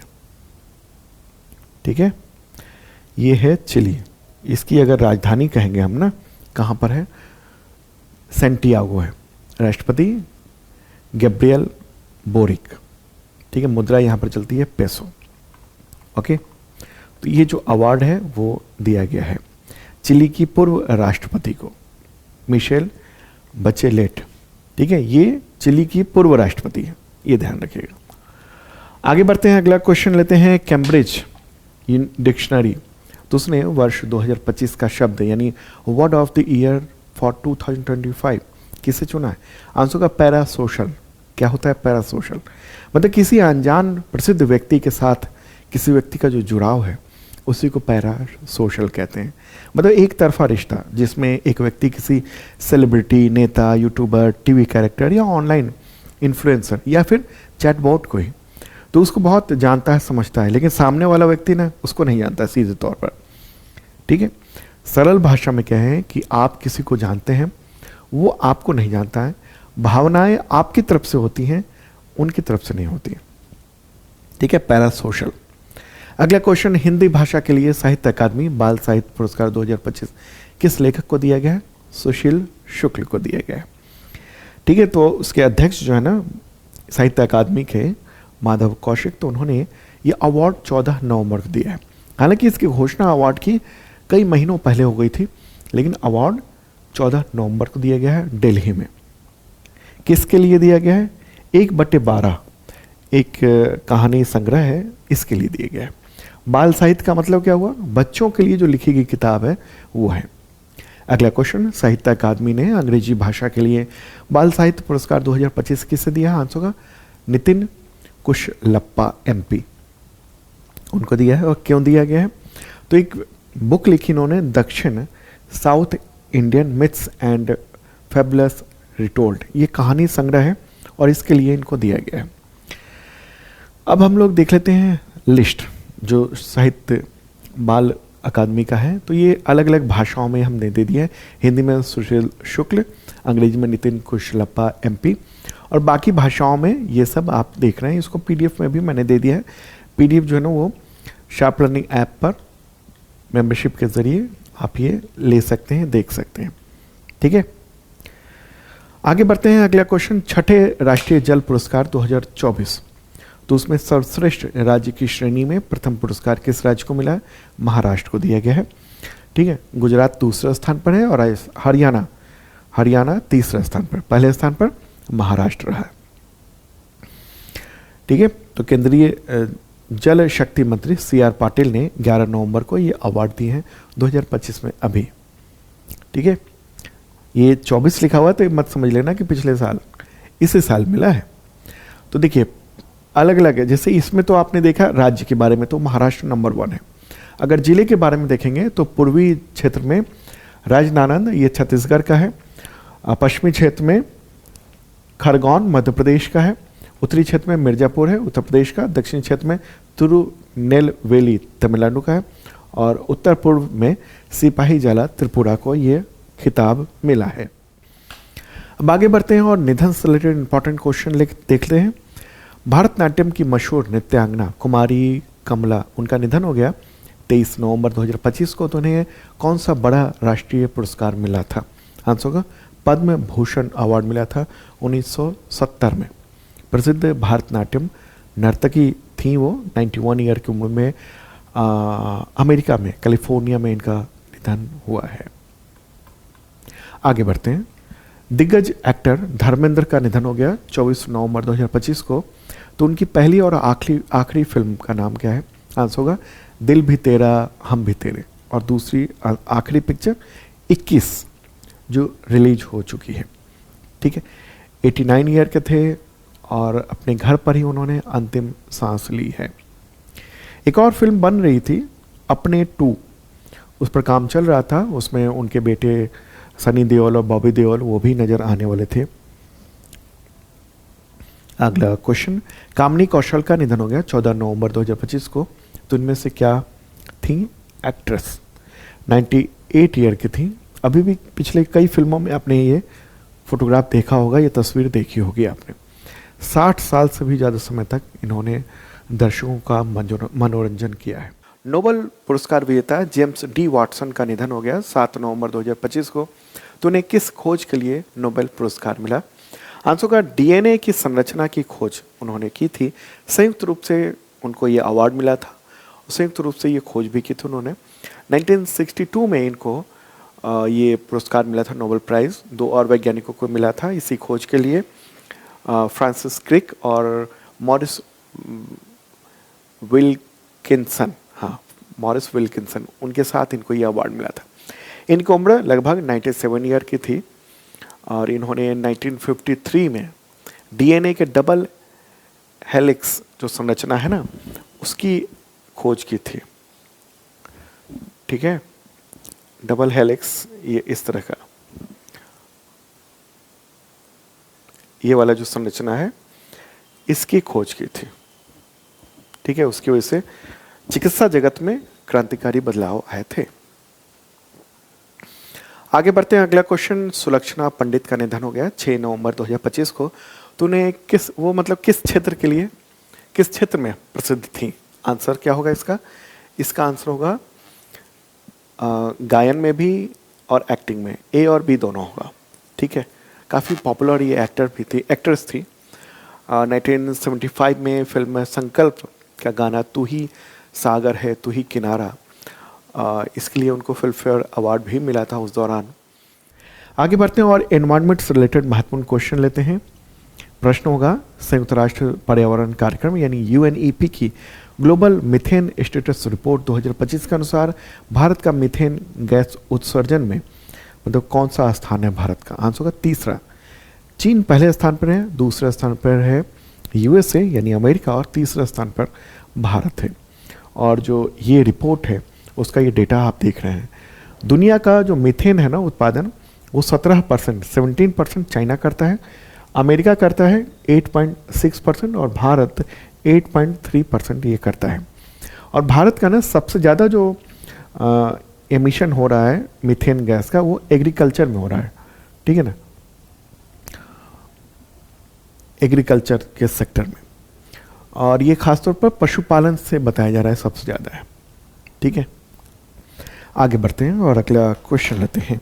अच्छा, इन सब रिपोर्ट का बहुत डिटेल में अगर जानना चाहते हैं ना तो पीडीएफ देख लीजिएगा, या फिर डेली के करंट अफेयर्स में हम देते हैं, और पीडीएफ में खास तौर पर होता है वीडियो का लिंक भी होती है, तो आप लिंक पर क्लिक करेंगे और डिटेल वीडियो भी आपको मिल जाएगा। अगला क्वेश्चन, किस देश में स्थित हेली गुब्बी ज्वालामुखी 12,000 साल के बाद फट गया, जिसकी राख के बादल भारत तक पहुंच गए? आंसर होगा इथियोपिया। और ये बादल फिर चाइना की ओर चले गए, और ये बहुत ऊंचाई पे थे, तो इसलिए उसका डस्ट बताया जाता है कि भारत में जो बहुत ज़्यादा गिरे नहीं है। ओके, तो जो जेट स्ट्रीम चलता है ना उधर से, वो आया इथियोपिया होते हुए और आगे बढ़ गया, तो ये इस तरीके से ये फटा है, बहुत तेजी से फटा है। मतलब जो ज्ञात इतिहास है उसमें सबसे तेजी से फटने वाला ये ज्वालामुखी बताया जा रहा है, और इस तरह से ये आगे बढ़ता गया, इधर से अरब सागर होता हुआ भारत की ओर आया, भारत से आगे बढ़कर फिर चाइना में के ऊपर में पहुंच गया, और बताया जाता है कि चाइना के और आगे बढ़ते हुए ये बढ़ेगा, जापान तक जाएगा, और फिर ये धीरे धीरे प्रशांत महासागर क्षेत्र में गिरेगा, राख नीचे आएगा, लैंड करेगा। ठीक है, तो ये जो देश है ना इथियोपिया, वो कहाँ पर है? तो अफ्रीका में है, लैंड लॉक्ड देश है यहाँ पर इस तरीके से। इसके पड़ोसी जो हम देखेंगे कौन कौन है, तो इरिट्रिया है, जिबूती है, Somalia, Kenya, south Sudan, Sudan है। इथियोपिया की राजधानी क्या है? अदीस अबाबा है। आगे बढ़ते हैं, अगला क्वेश्चन लेते हैं, किस देश स्थित ज्वालामुखी माउंट सेमेरू तो वो विस्फोट के साथ फट गया और हजारों लोगों को इलाके से निकाला गया? आंसर होगा इंडोनेशिया। ठीक है, ये माउंट सेमेरू जो है ना वो इंडोनेशिया के पूर्वी जावा द्वीप पर स्थित है ये, तो नवंबर को फिर से फटा है और जो राख उड़ी है बहुत ऊंचाई तक। ठीक है, इंडोनेशिया में है ये। इंडोनेशिया की राजधानी क्या है? जकार्ता है। राष्ट्रपति कौन है? Prabowo Subianto. अगला क्वेश्चन लेते हैं, किस देश के हवाई द्वीप पर स्थित किलावा ज्वालामुखी दुनिया के सबसे सक्रिय ज्वालामुखियों में से एक है जो फिर से फट गया? आंसर होगा यूएसए, अमेरिका। ये हवाई द्वीप पर है और ऐसे फटा है ना, मतलब आप ये जो वीडियो देख रहे हैं ना, दो सिंग जैसे निकलते ना, ऐसे इसमें से लावा फूट रहे हैं, निकल रहे हैं। हवाई द्वीप जो है ना वो कहाँ पर है? ये द्वीप जो है ना हवाई, वो है प्रशांत महासागर क्षेत्र में। जो अमेरिका का जो मेन लैंड है ना, मुख्य जमीन है, उससे बहुत दूर है ये। अगला क्वेश्चन, किस पड़ोसी देश में 5.7 तीव्रता का भूकंप नवंबर 2025 में आया जिसके झटके भारत में भी महसूस किए गए? आंसर होगा बांग्लादेश में। ठीक है, और वहाँ पर कई मौतें भी हुई हैं, ऐसे रिपोर्ट्स आई हैं। असर इधर पश्चिम बंगाल और जो नॉर्थ ईस्ट है उस पर भी आया था। अगला क्वेश्चन, भारत के किन समुद्री तटों को ब्लू फ्लैग का दर्जा मिला है नवंबर 2025 में, जिससे इसकी कुल संख्या 13 हो गई है? इसका आंसर होगा उपरोक्त सभी। कौन कौन? कोवलम, सोनापुर बीच और गोल्डन बीच। ठीक है, तो ये टोटल 13 हो गई संख्या, और 13 के 13 ये आप देख रहे हैं। ठीक है, पूरी लिस्ट है। ये ब्लू फ्लैग 13 समुद्री तटों को मिला हुआ है, और हर साल 2 साल पर 3 साल पर रिन्यू भी कराना होता है। ठीक है, अब ब्लू फ्लैग प्रमाण होता क्या है? प्रमाणन ये इंटरनेशनल इको लेवल है जो कि फाउंडेशन फॉर एनवायरमेंटल एजुकेशन यानी FEE जो कि डेनमार्क में है उसके द्वारा प्रदान किया जाता है। इसका मतलब ये होता है कि वहाँ पर बहुत साफ सुथरा है, पर्यावरण के अनुकूल है, और पर्यटक जो है ना कहीं जाने के लिए ना ये भी देखते हैं कि ब्लू फ्लैग मिला हुआ है कि नहीं उस तट को। ठीक है, तो इससे क्या है कि इन तटों पर जो विदेशी सैलानी है उनका आना और ज़्यादा हो जाएगा। कई सारे क्राइटेरिया होते हैं, उनको पूरा करना होता है। अगला क्वेश्चन लेते हैं, सुप्रीम कोर्ट ने किस राज्य को निर्देशित किया है कि वो सारण वन क्षेत्र के 31,468.25 हेक्टेयर क्षेत्र को वन्य जीव अभयारण्य घोषित करें? आंसर का झारखंड। ये 13 नवंबर को सुप्रीम कोर्ट ने यह आदेश दिया है झारखंड को।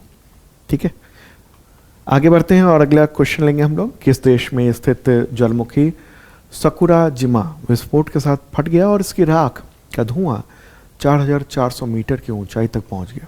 जापान।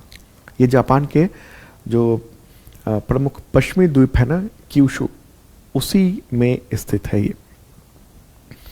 ठीक है, तो जो ज्वालामुखी फट रहे हैं ना, उससे भी रिलेटेड प्रश्न आ सकते हैं एग्जामिनेशन में। IUCN ने अक्टूबर-नवंबर 2025 में भारत के किस राष्ट्रीय उद्यान को अच्छा दर्जा दिया है? यानी इसका आंसर क्या होगा? कंचनजंगा राष्ट्रीय उद्यान। इसको कंचनजंगा बायोस्फीयर रिजर्व भी कहा जाता है। तो अपने लेटेस्ट जो अपडेट है उसमें ये सकारात्मक दर्जा दिया है और एकमात्र सकारात्मक दर्जा पाने वाला एकमात्र भारतीय स्थल है ये। ठीक है, तो इसको वर्ल्ड हेरिटेज में भी शामिल किया हुआ है, 2016 में शामिल हुआ था। प्राकृतिक और सांस्कृतिक महत्व है इसका, इसकी वजह से। और जबकि जो खराब श्रेणी में जो बताया हुआ है वो कौन कौन है? एक तो सुंदरवन है, दूसरा है आपका वेस्टर्न घाट्स है। ठीक है, एक और है, आगे बताएंगे हम। अगला क्वेश्चन लेते हैं, किस अफ्रीकी देश से 8 चीते दिसंबर 2025 में भारत के कोनो नेशनल पार्क में आएंगे? अब इसका आंसर क्या होगा? बोत्सवाना। इससे पहले दक्षिण अफ्रीका और नामीबिया से आए थे चीते, और अब बोत्सवाना से 8 चीते जो है ना वो लाए जा रहे हैं। दिसंबर के तीसरे सप्ताह में आने को तैयार हैं। और भूपेंद्र यादव कौन है वो? पर्यावरण, वन और जलवायु परिवर्तन मंत्री केंद्र सरकार में, भूपेंद्र यादव। तो उन्होंने इसका ऐलान किया है। ठीक है, तो ये बोत्सवाना से आ रहा है, लैंडलॉक्ड कंट्री है। इसी का पड़ोसी जो है ना वो दक्षिण अफ्रीका और नामीबिया है।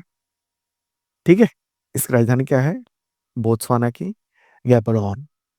अगला क्वेश्चन लेते हैं, चक्रवाती तूफान मोन्था किस समुद्र में बना है? पूछा जा सकता है। तो भारत के पास 2 प्रमुख समुद्र हैं, एक बंगाल की खाड़ी है, एक अरब सागर है। आंसर क्या होगा इसका? बंगाल की खाड़ी। क्लियर हुई बात? हिंद महासागर क्षेत्र में ये बंगाल की खाड़ी में बना था तूफान। तो बंगाल की खाड़ी वो एक समुद्र है। ठीक है, बंगाल खाड़ी क्यों कहते हैं? क्योंकि वो 3 हिस्से से जमीन से घिरा हुआ है। एक हिस्सा उसका जो है समुद्र से आगे कनेक्ट होता है। ओके, इसलिए उसको खाड़ी कहते हैं। इस क्षेत्र को खाड़ी कहा जाता है। जब आप ज्योग्राफी पढ़ेंगे ना, उसमें आपको इसके बारे में बताया जाएगा। क्लियर की बात? तो 28 अक्टूबर को ये चक्रवात जो ना आंध्र प्रदेश के मछलीपट्टनम तट से टकराया था। काफी तेज हवा चली थी और कई राज्यों में इसका असर हुआ, तमिलनाडु, आंध्र प्रदेश, पुदुचेरी, उड़ीसा, इन सब में। हालांकि अलर्ट पहले ही जारी कर दिया गया था, क्योंकि हमारे पास सेंसर्स यानी सैटेलाइट हैं ऐसे जो पहले ही बता देते हैं कि कहाँ पर आने वाला है। तो उन जगहों से लोगों को हटा दिया जाता है और उससे नुकसान कम होता है। आज से 25-30 साल पहले जब तूफान आता था तो सैकड़ों लोग, हज़ारों लोग मर जाया करते थे, क्योंकि एक्चुअल में पता नहीं होता था किस रूट से जाने वाला है। अब भारत के पास जो वैज्ञानिक तकनीक है, उसकी वजह से हम पता लगा लेते हैं कि किधर से तूफ़ान आने वाला है, कहाँ पर ज़्यादा नुकसान होने वाला है, वहाँ से लोगों को हटा दिया जाता है, दूर भेज दिया जाता है, खाली करवा दिया जाता है और नुकसान कम होता है। अगला क्वेश्चन, चक्रवाती तूफ़ान मोन्था का नाम किस देश ने रखा है? आंसर होगा थाईलैंड ने रखा है। मोन्था, मोन्था का मतलब क्या होता है? सुगंधित फूल या सुंदर फूल कहते हैं। ठीक है, अब ये नामकरण कैसे होता है? तो देखिए, हिंद महासागर क्षेत्र के 13 देश जो है ना वो यूनाइटेड नेशंस की निगरानी में या उन्हीं के बने हुए एक फ्रेमवर्क पर नाम रखते हैं, और ढेर सारे नाम पहले से तय किए हुए हैं। जैसे अगला तूफान आएगा ऑटोमेटिकली उसका नाम पड़ जाता है, और ये देश पहले से ही लिस्टिंग करके रखते हैं। आगे बढ़ते हैं, अगला क्वेश्चन, भारत ने तूफान मेलिसा से प्रभावित किन देशों को मानवीय सहायता भेजी है? आंसर होगा जमैका और क्यूबा। जमैका और क्यूबा, ये दो देश हैं वो बहुत तबाह हुए हैं। कई और देश तबाह हुए हैं इस तूफान से, और लेकिन भारत ने, चूंकि छोटे देश है, द्वीपीय देश है, तो इनमें नुकसान बहुत ज़्यादा हुआ है। ये अपना बचाव कर भी कैसे सकते हैं? कहाँ भागेंगे? द्वीपीय देश है, तूफान आ रहा है, चक्रवाती तूफान आ रहा है, तो बचेंगे कैसे? तो भारतीय विदेश मंत्री जो डॉक्टर एस जयशंकर, उन्होंने ये ऐलान किया और बताया कि दवाइयाँ, चिकित्सा उपकरण, खाद्य, दैनिक उपयोग की वस्तुएं, बिजली के जनरेटर, आश्रय सहायता, स्वच्छता किट, ये सब भेजे गए हैं वहां पर। अगला क्वेश्चन, मुख्यमंत्री मोहन यादव ने चीता का तीसरा घर मध्य प्रदेश के किस अभयारण्य में बनाने की घोषणा की है, जहां पर चीतों को नामीबिया से लाकर छोड़ा जाएगा? अभी और चीते आएंगे। आंसर का नौरादेही अभयारण्य मध्य प्रदेश में है। तो मोहन यादव ने 30 अक्टूबर को ये ऐलान कर दिया है। चले आगे बढ़ते हैं और योजना से रिलेटेड महत्वपूर्ण क्वेश्चन लेते हैं। और कैसा लग रहा है कमेंट बॉक्स में जरूर बताना आप लोग, ठीक है। क्वेश्चन यहाँ पर होगा, केंद्र सरकार ने सार्वजनिक वितरण प्रणाली पीडीएस में नागरिक फीडबैक को मजबूत करने के लिए कौन सा एआई प्लेटफॉर्म लॉन्च किया? आंसर होगा आशा। क्या है? आशा। आशा का फुल फॉर्म होगा अन्य सहायता होलिस्टिक एआई सॉल्यूशन। ये लॉन्च किया गया है केंद्रीय खाद्य एवं सार्वजनिक वितरण मंत्रालय के द्वारा, ताकि ये पता चल सके कि सही लोगों को ये जो अनाज है वो मिल रहा है कि नहीं मिल रहा है।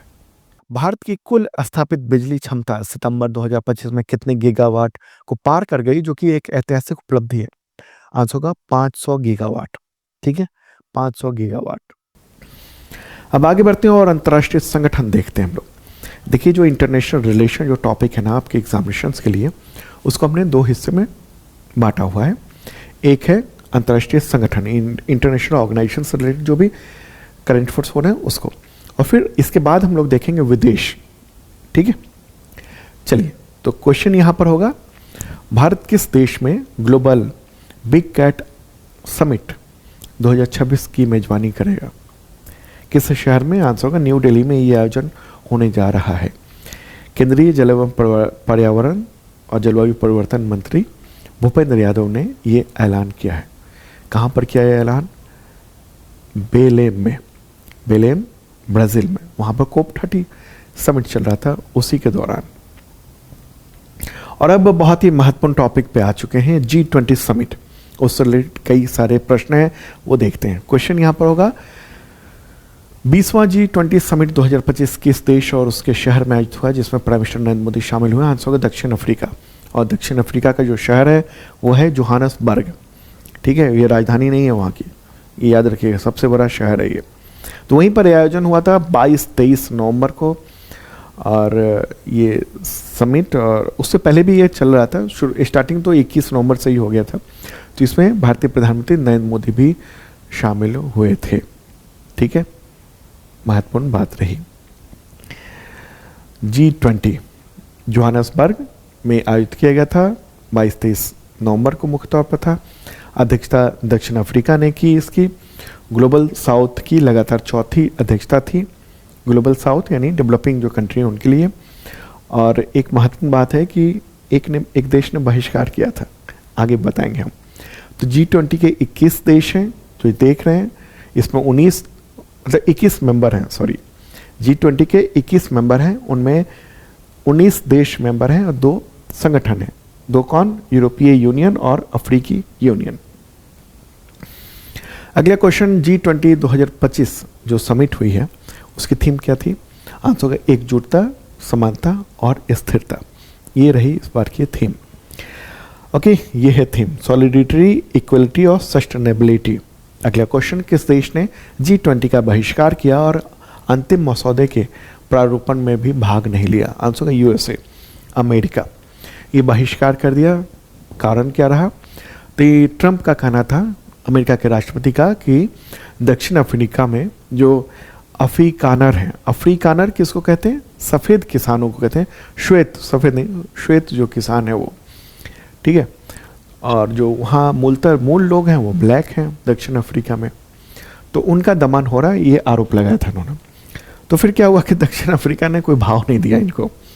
इन्होंने सोचा, और अमेरिका ने सोचा था कि हमको रिक्वेस्ट किया जाएगा, फिर हम सीना तान के जाएंगे, छोड़ दिया दक्षिण अफ्रीका ने, कहा कि कोई बात नहीं, नहीं आएंगे, बहिष्कार कर रहे हैं। गलत बात है, इस तरह से बहिष्कार करेंगे तो फिर एक संगठन कैसे चल पाएगा। तो इनके बिना ही पूरा कार्यक्रम हुआ, वह शानदार कार्यक्रम हुआ, और नतीजा ये है, अगला जो अध्यक्ष बना है वो अमेरिका ही बना है G20 का। तो ट्रंप ने अध्यक्ष बनते ही ऐलान कर दिया है कि दक्षिण अफ्रीका को हम नहीं बुलाएंगे इस बार। जो अंतर्राष्ट्रीय कूटनीति है ना, उसका अलग तरह का पहले चलता था, मतलब अलग तरह की जियो पॉलिटिक्स चलती थी, भू राजनीति चलती थी। अब ट्रंप के आने के बाद खुलेआम दादागिरी टाइप की भू राजनीति हो गई है। आगे बढ़ते हैं, अगला क्वेश्चन, G20 समिट में किन देशों के प्रमुख वो अनुपस्थित रहे? और उनमें से कुछ ने अपने प्रतिनिधि भेजे। आंसर क्या होगा इसका? यूएसए, उसने तो बहिष्कार ही कर दिया था। चीन के भी राष्ट्रपति नहीं आए, रूस के भी राष्ट्रपति नहीं आए, मैक्सिको के भी राष्ट्रपति नहीं आए थे। मैक्सिको के जो राष्ट्रपति हैं वो भी नहीं आए थे। हालांकि इन तीनों ने ना अपने प्रतिनिधि भेजे थे। अमेरिका का कोई प्रतिनिधि नहीं आया था। अमेरिका का के सिर्फ वहाँ के जो राजदूत हैं ना अमेरिका के, जो कि दक्षिण अफ्रीका में, सिर्फ वही पहुँचे थे। ठीक है।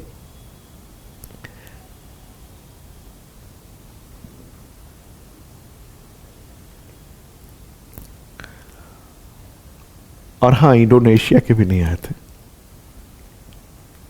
इसमें एक ऑप्शन और होना चाहिए था, कॉमा इंडोनेशिया। ठीक है।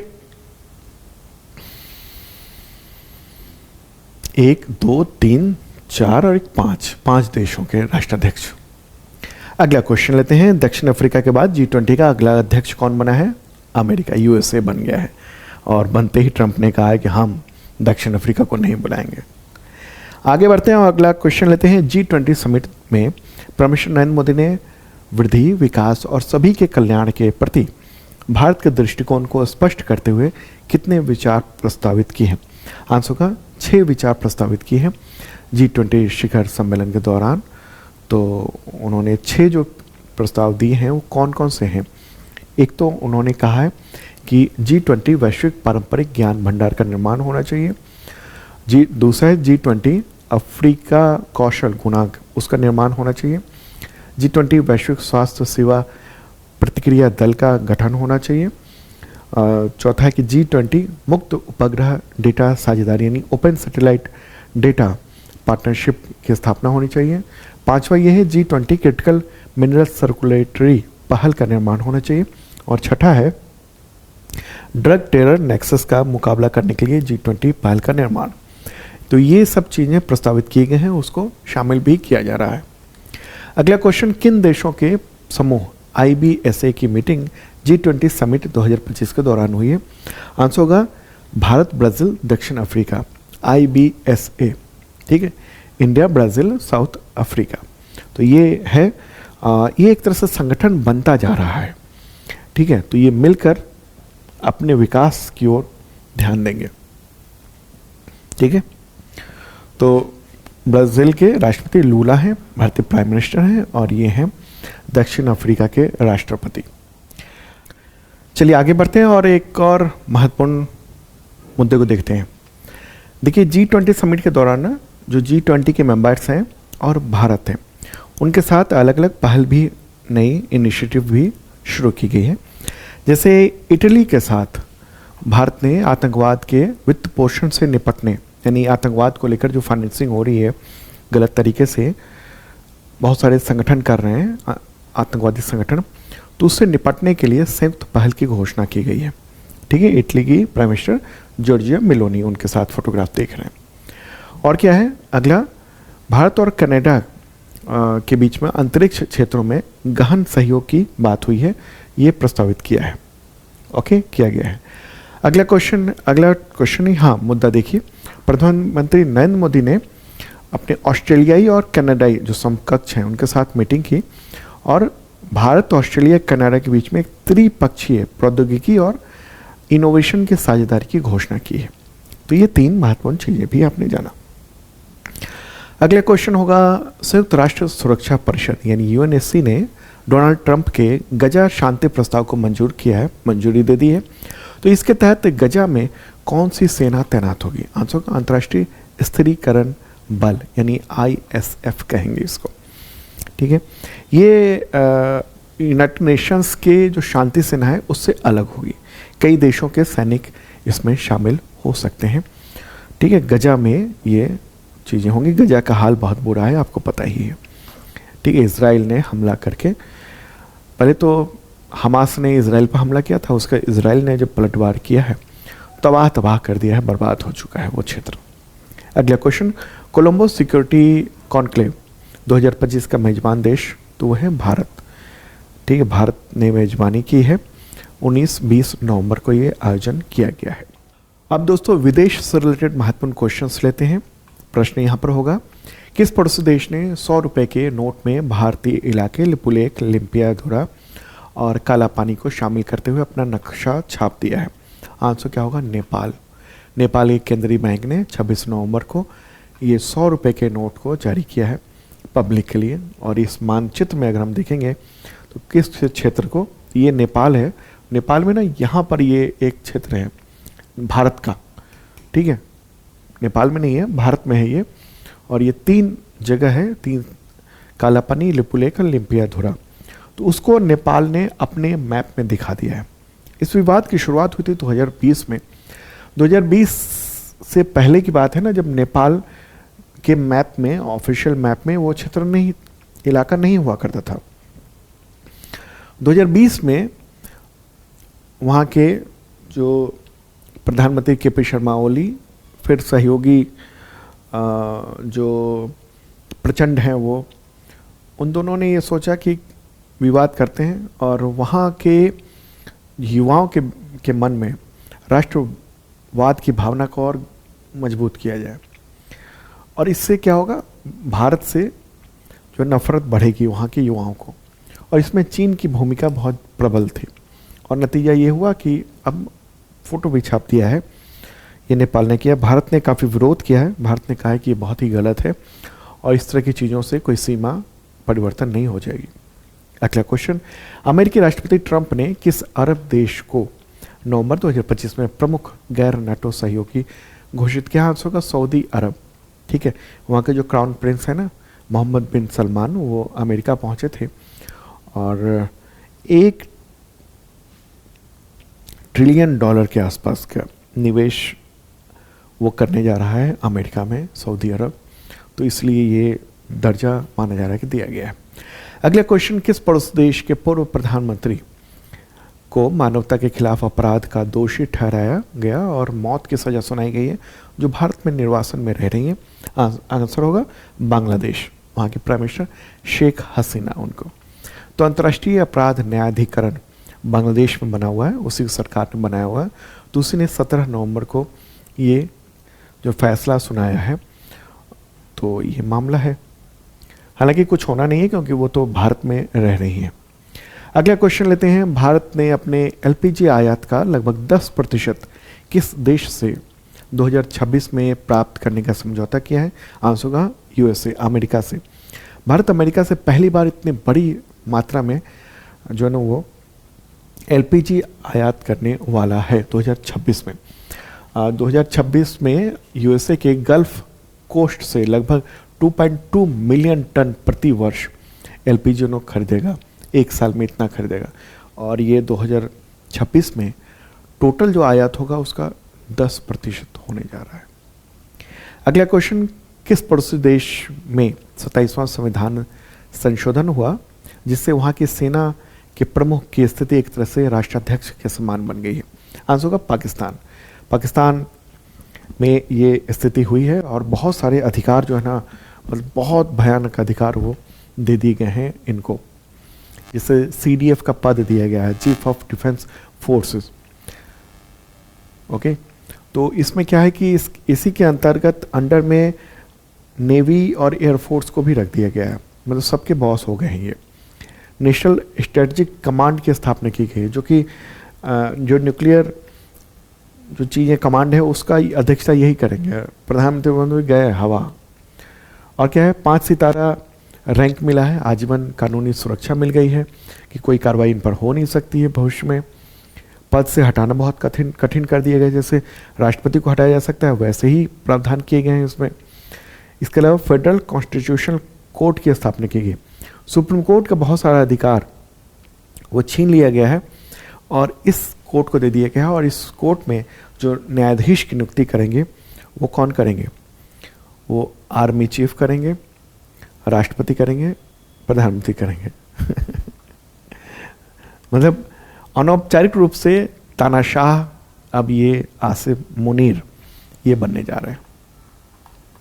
बहुत खराब स्थिति है। अगले क्वेश्चन, राष्ट्रपति द्रौपदी मुर्मू ने नवंबर 2025 में किन 2 देशों की यात्रा की जो किसी भारतीय राष्ट्राध्यक्ष की इन देशों की पहली राजकीय यात्रा रही है? आंसर अंगोला और बोत्सवाना। ये 2 देशों में वो पहुंची थी। 8 से 13 नवंबर को अंगोला और बोत्सवाना की यात्रा उन्होंने की है। तो अंगोला की आज़ादी की 50वीं वर्षगांठ आयोजित की गई थी वहीं पर। बोत्सवाना जो है ना वो अफ्रीकी लैंड लॉक्ड देश है। ओके, तो बोत्सवाना से भी अभी चीते आने वाले हैं। अगला क्वेश्चन यहाँ पर होगा, राष्ट्रपति द्रौपदी मुर्मू नवंबर 2025 में किस देश की आज़ादी की 50वीं वर्षगांठ पर शामिल हुई? आंसर होगा अंगोला में। ठीक है, अंगोला उसका आयोजन किया गया था, 50वीं वर्षगांठ जो है वो मनाई गई है वहाँ पर। क्वेश्चन होगा यहाँ पर, किस देश में 43 डेज का रिकॉर्ड गवर्नमेंट शटडाउन 12 नवंबर को समाप्त हुआ है? आंसर होगा अमेरिका, यूएसए।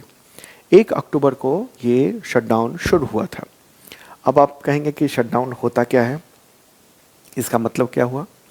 दरअसल वहाँ बजट पास नहीं हो पा रहा था वहाँ की संसद यानी कांग्रेस में, और इसी की वजह से जब विधेयक पास नहीं हुआ तो जो गैर जरूरी चीज़ें थी वो सब कुछ रोक दी गई थी। बहुत सारे स्टाफ को छुट्टी भेज दिया गया था विदाउट सैलरी। तो इसी को कहते हैं गवर्नमेंट शटडाउन। और ये कई बार क्या होता है ना, वहाँ की कांग्रेस में बहुमत नहीं है अगर राष्ट्रपति के पास। वहाँ राष्ट्रपति प्रणाली है, राष्ट्रपति इंडिपेंडेंट भी है, लेकिन बहुत सारी चीज़ों के लिए परमिशन लेनी पड़ती है कांग्रेस से, यानी वहाँ की संसद से। वहाँ की संसद को कांग्रेस कहते हैं।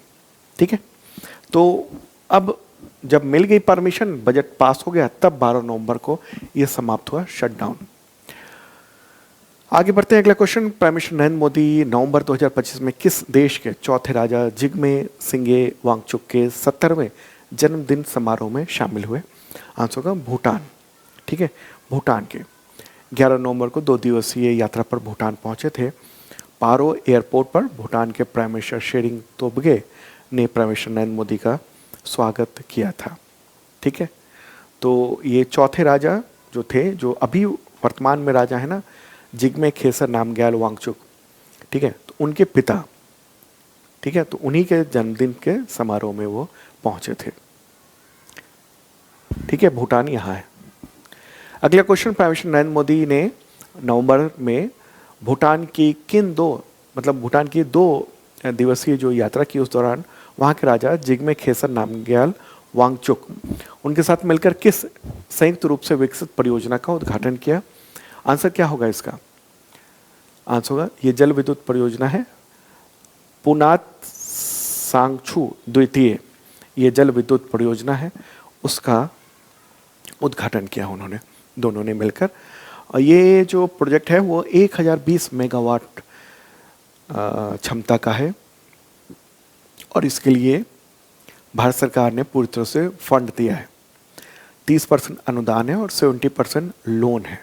ठीक है, तो ये है महत्वपूर्ण बात।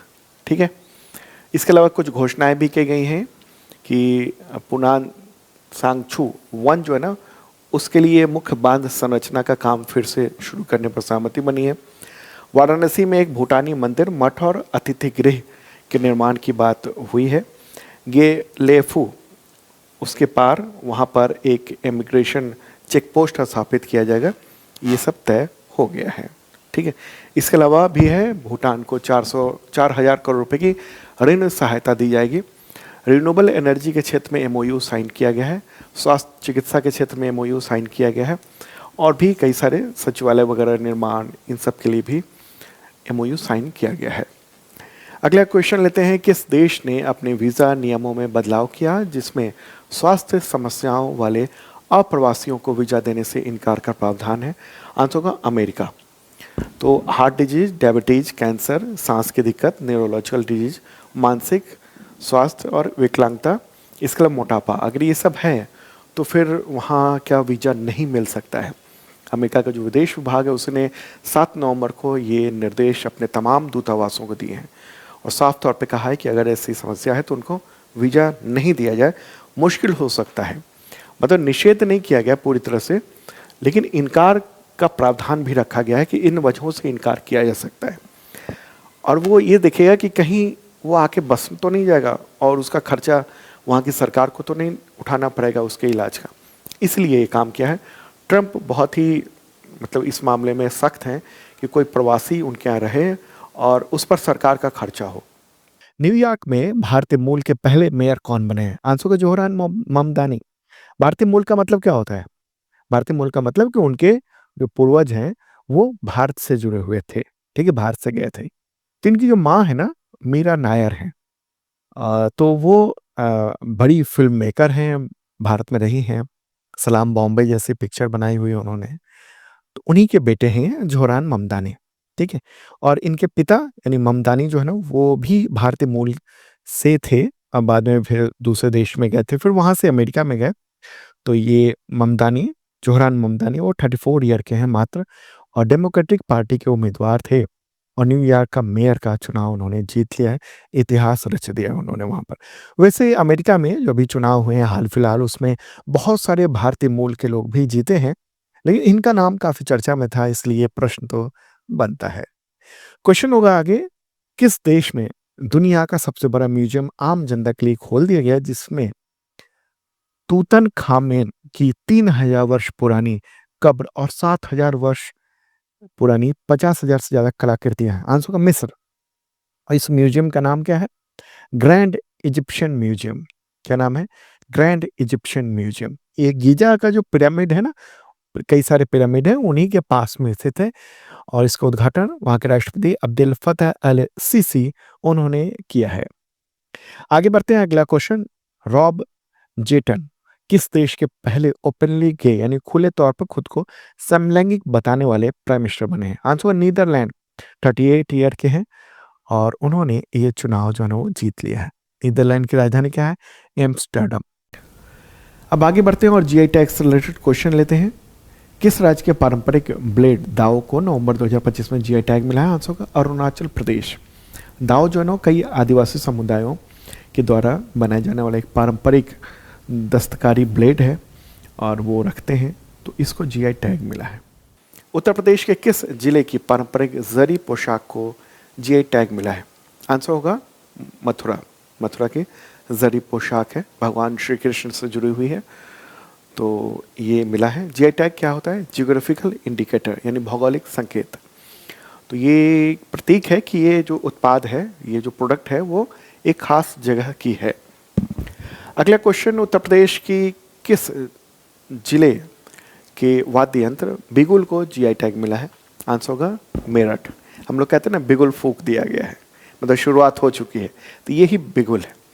ये वाद्य यंत्र है, और इसको वहाँ का जो ये खास है, उसे जीआई टैग दिया गया है। अगला क्वेश्चन, किस राज्य के अंबाजी संगमरमर को जीआई टैग प्रदान किया गया? आंसर होगा गुजरात। अंबाजी, जहाँ ये जो एक शक्तिपीठ भी है, तो वहाँ का संगमरमर बहुत हाई क्वालिटी के लिए जाना जाता है, सफ़ेद पत्थर का है, तो उसको ये जीआई टैग प्रदान किया गया है। अगला क्वेश्चन, किस राज्य के पारंपरिक वाद्य यंत्र तुंगबुक और पोमटोंग पुलित, उसको जीआई टैग प्रदान किया गया? आंसर होगा सिक्किम। तुंगबुक और पोमटोक, ये देख रहे हैं आप, इस तरह का होता है ये। तो ये 3 तार वाला वाद्य यंत्र है, और जबकि पोमटोंग जो है ना, वो पोमटोंग पुलित, वो बांस की बांसुरी है, तो उसको जीआई टैग दिया गया है वहाँ के स्पेशल होने की वजह से। वहाँ की पारंपरिक लोक संगीत, इन सब में इसका बहुत ही उपयोग है। अगला क्वेश्चन यहाँ पर होगा, किस राज्य के पन्ना का हीरा, उसे जीआई टैग दिया गया है? आंसर होगा मध्य प्रदेश। ठीक है, मध्य प्रदेश। एक गाना भी ना, पन्ना की तमन्ना है कि हीरा उससे मिल जाए, हालांकि वो कैरेक्टर का नाम था, लेकिन यहाँ पन्ना एक जगह है मध्य प्रदेश का, वहीं पर हीरे की खदान है, और वहाँ हीरा मिलता है, और वो बहुत ही मशहूर है, बेशकीमती रत्न मिलता है वहाँ पर। अब इंडेक्स और सूचकांक से रिलेटेड इंपॉर्टेंट क्वेश्चन लेते हैं। एडल गिव हुरून इंडिया परोपकारी लिस्ट जो है 2025 की, उसमें सबसे ज़्यादा दान करने वाले परोपकारी कौन हैं? आंसर होगा शिव नाडर। HCL समूह के संस्थापक हैं, तो उनको ये मिला है 2025 की जो सूची है उसमें। 2025 की जो लिस्ट है उसमें डेटा 2024 का है, पिछले साल का। तो इसमें बताया गया है कि रोजाना औसतन 7.4 करोड़ रुपए उन्होंने दान किए हैं। टोटल पूरे साल में 2024 में 2708 करोड़ रुपए दान कर दिए। तो ये जो लिस्ट है ना, उसमें 191 इतने धनी शख्सियतों की सूची है और 2024 में सबने 10,380 करोड़ रुपए दान किए हैं। ठीक है, तो नंबर 1 शिव नाडर हैं, दूसरे स्थान पर मुकेश अंबानी और तीसरे पे हैं बजाज ग्रुप जो है ना वो है तीसरे स्थान पर। अडानी 5वें स्थान पे है। अगला क्वेश्चन है, एडेलगिव हुरून इंडिया परोपकारी सूची 2025 में देश की कौन सी महिला कारोबारी टॉप पर है? आंसर होगा रोहिणी नीलेकणी। क्या नाम है? रोहिणी नीलेकणी। सबसे ज़्यादा दान देने वालों की सूची में टोटल 24 महिलाएं हैं और उनमें नंबर 1 ये हैं। ये कौन है? तो इन्फोसिस के जो सह संस्थापक हैं, को फाउंडर नंदन नीलेकणी, उनकी पत्नी है रोहिणी नीलेकणी। तो ये टॉप पर है। QS world university ranking Asia 2026 में कौन सी यूनिवर्सिटी पहले स्थान पर रही है? आंसर होगा हांगकांग यूनिवर्सिटी। 2025 रैंकिंग में पेकिंग यूनिवर्सिटी पहले स्थान पर थी, लेकिन 2026 वाली जो रैंकिंग है उसमें हांगकांग यूनिवर्सिटी जो पहले स्थान पर ही है। तो ये जो रैंकिंग है वो एशिया वाली है, ठीक है, और भी देख रहे हैं टॉप बाकी। अगला क्वेश्चन लेते हैं, QS world university ranking Asia 2026 में भारत के किस संस्थान को बेहतरीन रैंक मिली है? आंसर होगा आईआईटी दिल्ली। 59th रैंक है एशिया में, तो और भारत में नंबर 1 उसको स्थान मिला है। ठीक है, तो टॉप 100 में जो भारतीय संस्थान है वो भी आप देख रहे हैं लिस्ट में, मैंने दे दिया है लिस्ट में। आगे बढ़ते हैं, अगला क्वेश्चन लेते हैं, यूनेस्को क्रिएटिव सिटीज नेटवर्क यानी यूसीसीएन, उसकी गैस्ट्रोनॉमी यानी पाक कला यानी खाने की जो कला है ना, खाना बनाने की, खाने की नहीं, खाना बनाने की, उसकी श्रेणी में शामिल होने वाला भारत का दूसरा शहर कौन बना है? तो लखनऊ है। पहला शहर कौन सा था? तो वो हैदराबाद। ठीक है, हैदराबाद को 2019 में शामिल किया गया था और 2025 में अब लखनऊ को इसमें शामिल किया गया है। लखनऊ की जो पाक कला विरासत है उसके लिए सम्मान ये दिया गया है। ठीक है, गैस्ट्रोनॉमी। ओके, तो ये एक इंपॉर्टेंट बात ये रही है। साइंस एंड टेक्नोलॉजी से रिलेटेड क्वेश्चन यहाँ पर होगा, इसरो ने अपने सबसे शक्तिशाली लॉन्च व्हीकल LMV-3, जिसको पहले GSLV Mark 3 कहा जाता था, तो इससे किस उन्नत संचार उपग्रह को और अब तक का सबसे भारी भारत के द्वारा इसरो के द्वारा भेजा गया, तो उसको नवंबर 2025 में सफलतापूर्वक लॉन्च किया था? आंसर होगा GSAT-7R। आंध्र प्रदेश में जो स्थित है श्रीहरिकोटा जो स्पेस सेंटर है, नाम क्या है उसका? सतीश धवन स्पेस सेंटर, उसी से इसको लॉन्च किया गया है 2 नवंबर को। LMV-3 M5 रॉकेट का नाम है, पूरा नाम M5। LMV-3 का फुल फॉर्म क्या होता है? लॉन्च व्हीकल मार्क 3, और M5 मतलब 5वीं बार वो लॉन्च किया गया है। ठीक है, M5 जिसे मतलब M से लेकर 100 हो जाएगा, फिर उसका दूसरे जो ना लेटर आएंगे इस तरीके से। तो ये जो सैटेलाइट भेजा गया ना वो मल्टी बैंड कम्युनिकेशन सैटेलाइट है और ये हिंद महासागर क्षेत्र में भारत को मदद करेगा। ठीक है, इंडियन नेवी को मदद करेगा। नेवी को जो बहुत तेज इंटरनेट कम्युनिकेशन सिस्टम चाहिए वो बहुत ज़रूरी था, तो उसके लिए इसको लॉन्च किया गया। अच्छा, आप पूछेंगे कि सबसे भारी भेजा गया यहाँ से रॉकेट के द्वारा सैटेलाइट 4400 किलोग्राम है इसका वजन, तो क्या इससे ज़्यादा वजन का इसरो ने कभी नहीं भेजा था? भेजा था। इससे ज़्यादा वजन का भी सैटेलाइट भारत ने भेजा हुआ है, लेकिन वो भेजा हुआ है यूरोपीय स्पेस एजेंसी, उसकी मदद से। एरियन नाम का रॉकेट है यूरोपीय यूनियन का, उसके स्पेस एजेंसी का, उसके द्वारा भेजा गया था। अभी ये 4400 किलोग्राम का भारत के द्वारा भेजा गया है, जो कि अपना जो LMV-3 है ना उसको और मजबूत किया गया उसके जरिए। तो इसरो का मुख्यालय कहाँ है? बेंगलुरु में है, कर्नाटक में। इसके अध्यक्ष कौन है? वी नारायणन है। अब इस वीडियो के आखिरी हिस्से में आ चुके हैं और दिवस से रिलेटेड महत्वपूर्ण क्वेश्चंस लेते हैं हम लोग।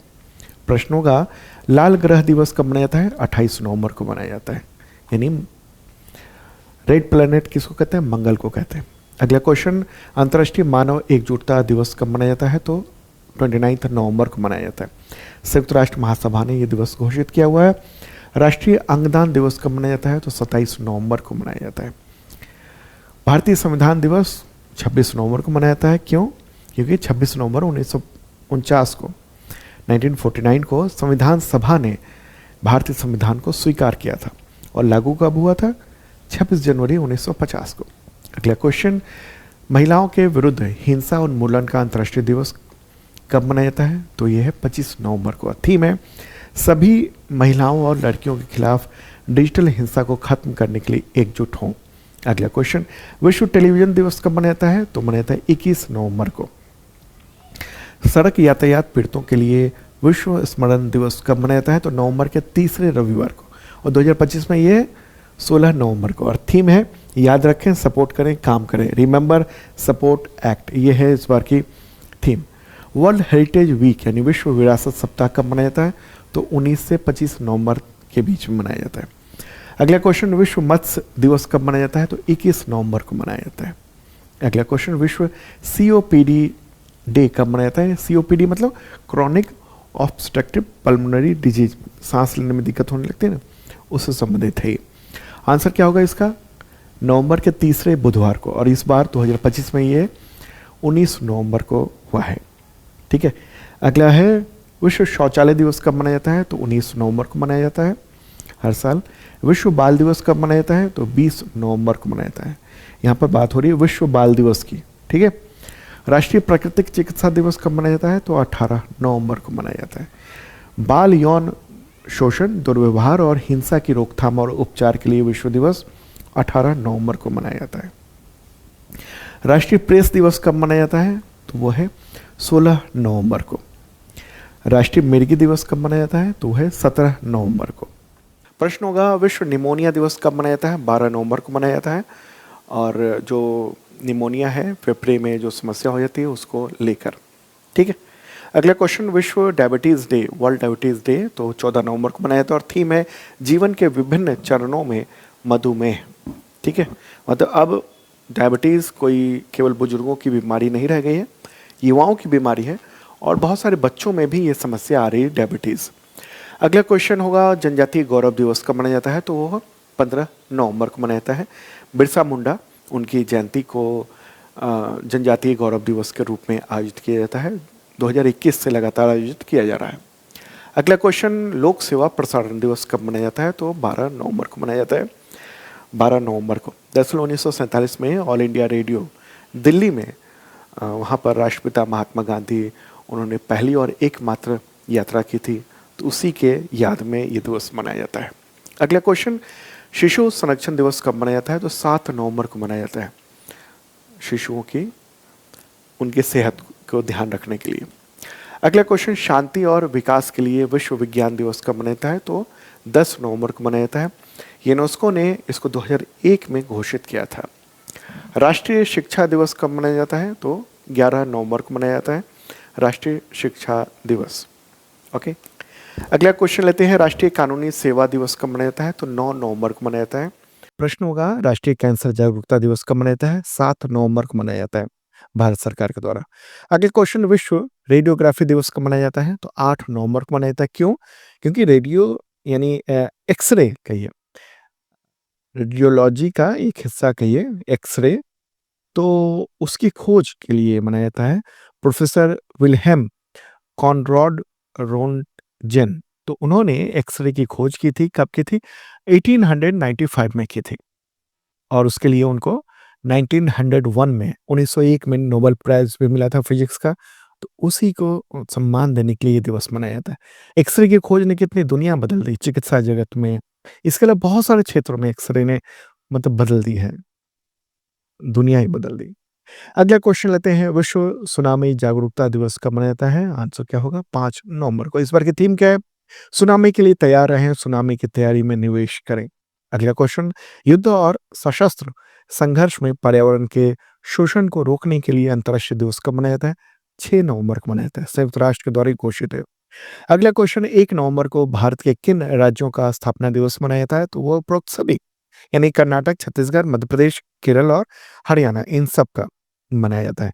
कर्नाटक को जो अलग राज्य बनाया गया था वो 1 नवंबर 1956 को मनाया गया था। केरल को भी 1 नवंबर 1956, मध्य प्रदेश को भी 1 नवंबर 1956, हरियाणा को बनाया गया था 1 नवंबर 1966 को, छत्तीसगढ़ को 1 नवंबर सन 2000 को अलग किया गया था। मध्य प्रदेश से अलग करके राज्य बनाया गया था। क्लियर होगी बात? अगला क्वेश्चन, विश्व शाकाहारी दिवस कब मनाया जाता है? तो 1 नवंबर को मनाया जाता है ये दिवस। अगला क्वेश्चन, किस महापुरुष की जयंती पर 31 अक्टूबर को राष्ट्रीय एकता दिवस मनाया जाता है? आंसर होगा सरदार वल्लभ भाई पटेल, भारत के लौह पुरुष, तो उन्हीं की जयंती को सम्मान देने के लिए। अगला क्वेश्चन, विश्व शहर दिवस कब मनाया जाता है? 31 अक्टूबर को मनाया जाता है। संयुक्त राष्ट्र के द्वारा ये दिवस घोषित है। तो दोस्तों ये था इंपॉर्टेंट करंट अफेयर्स।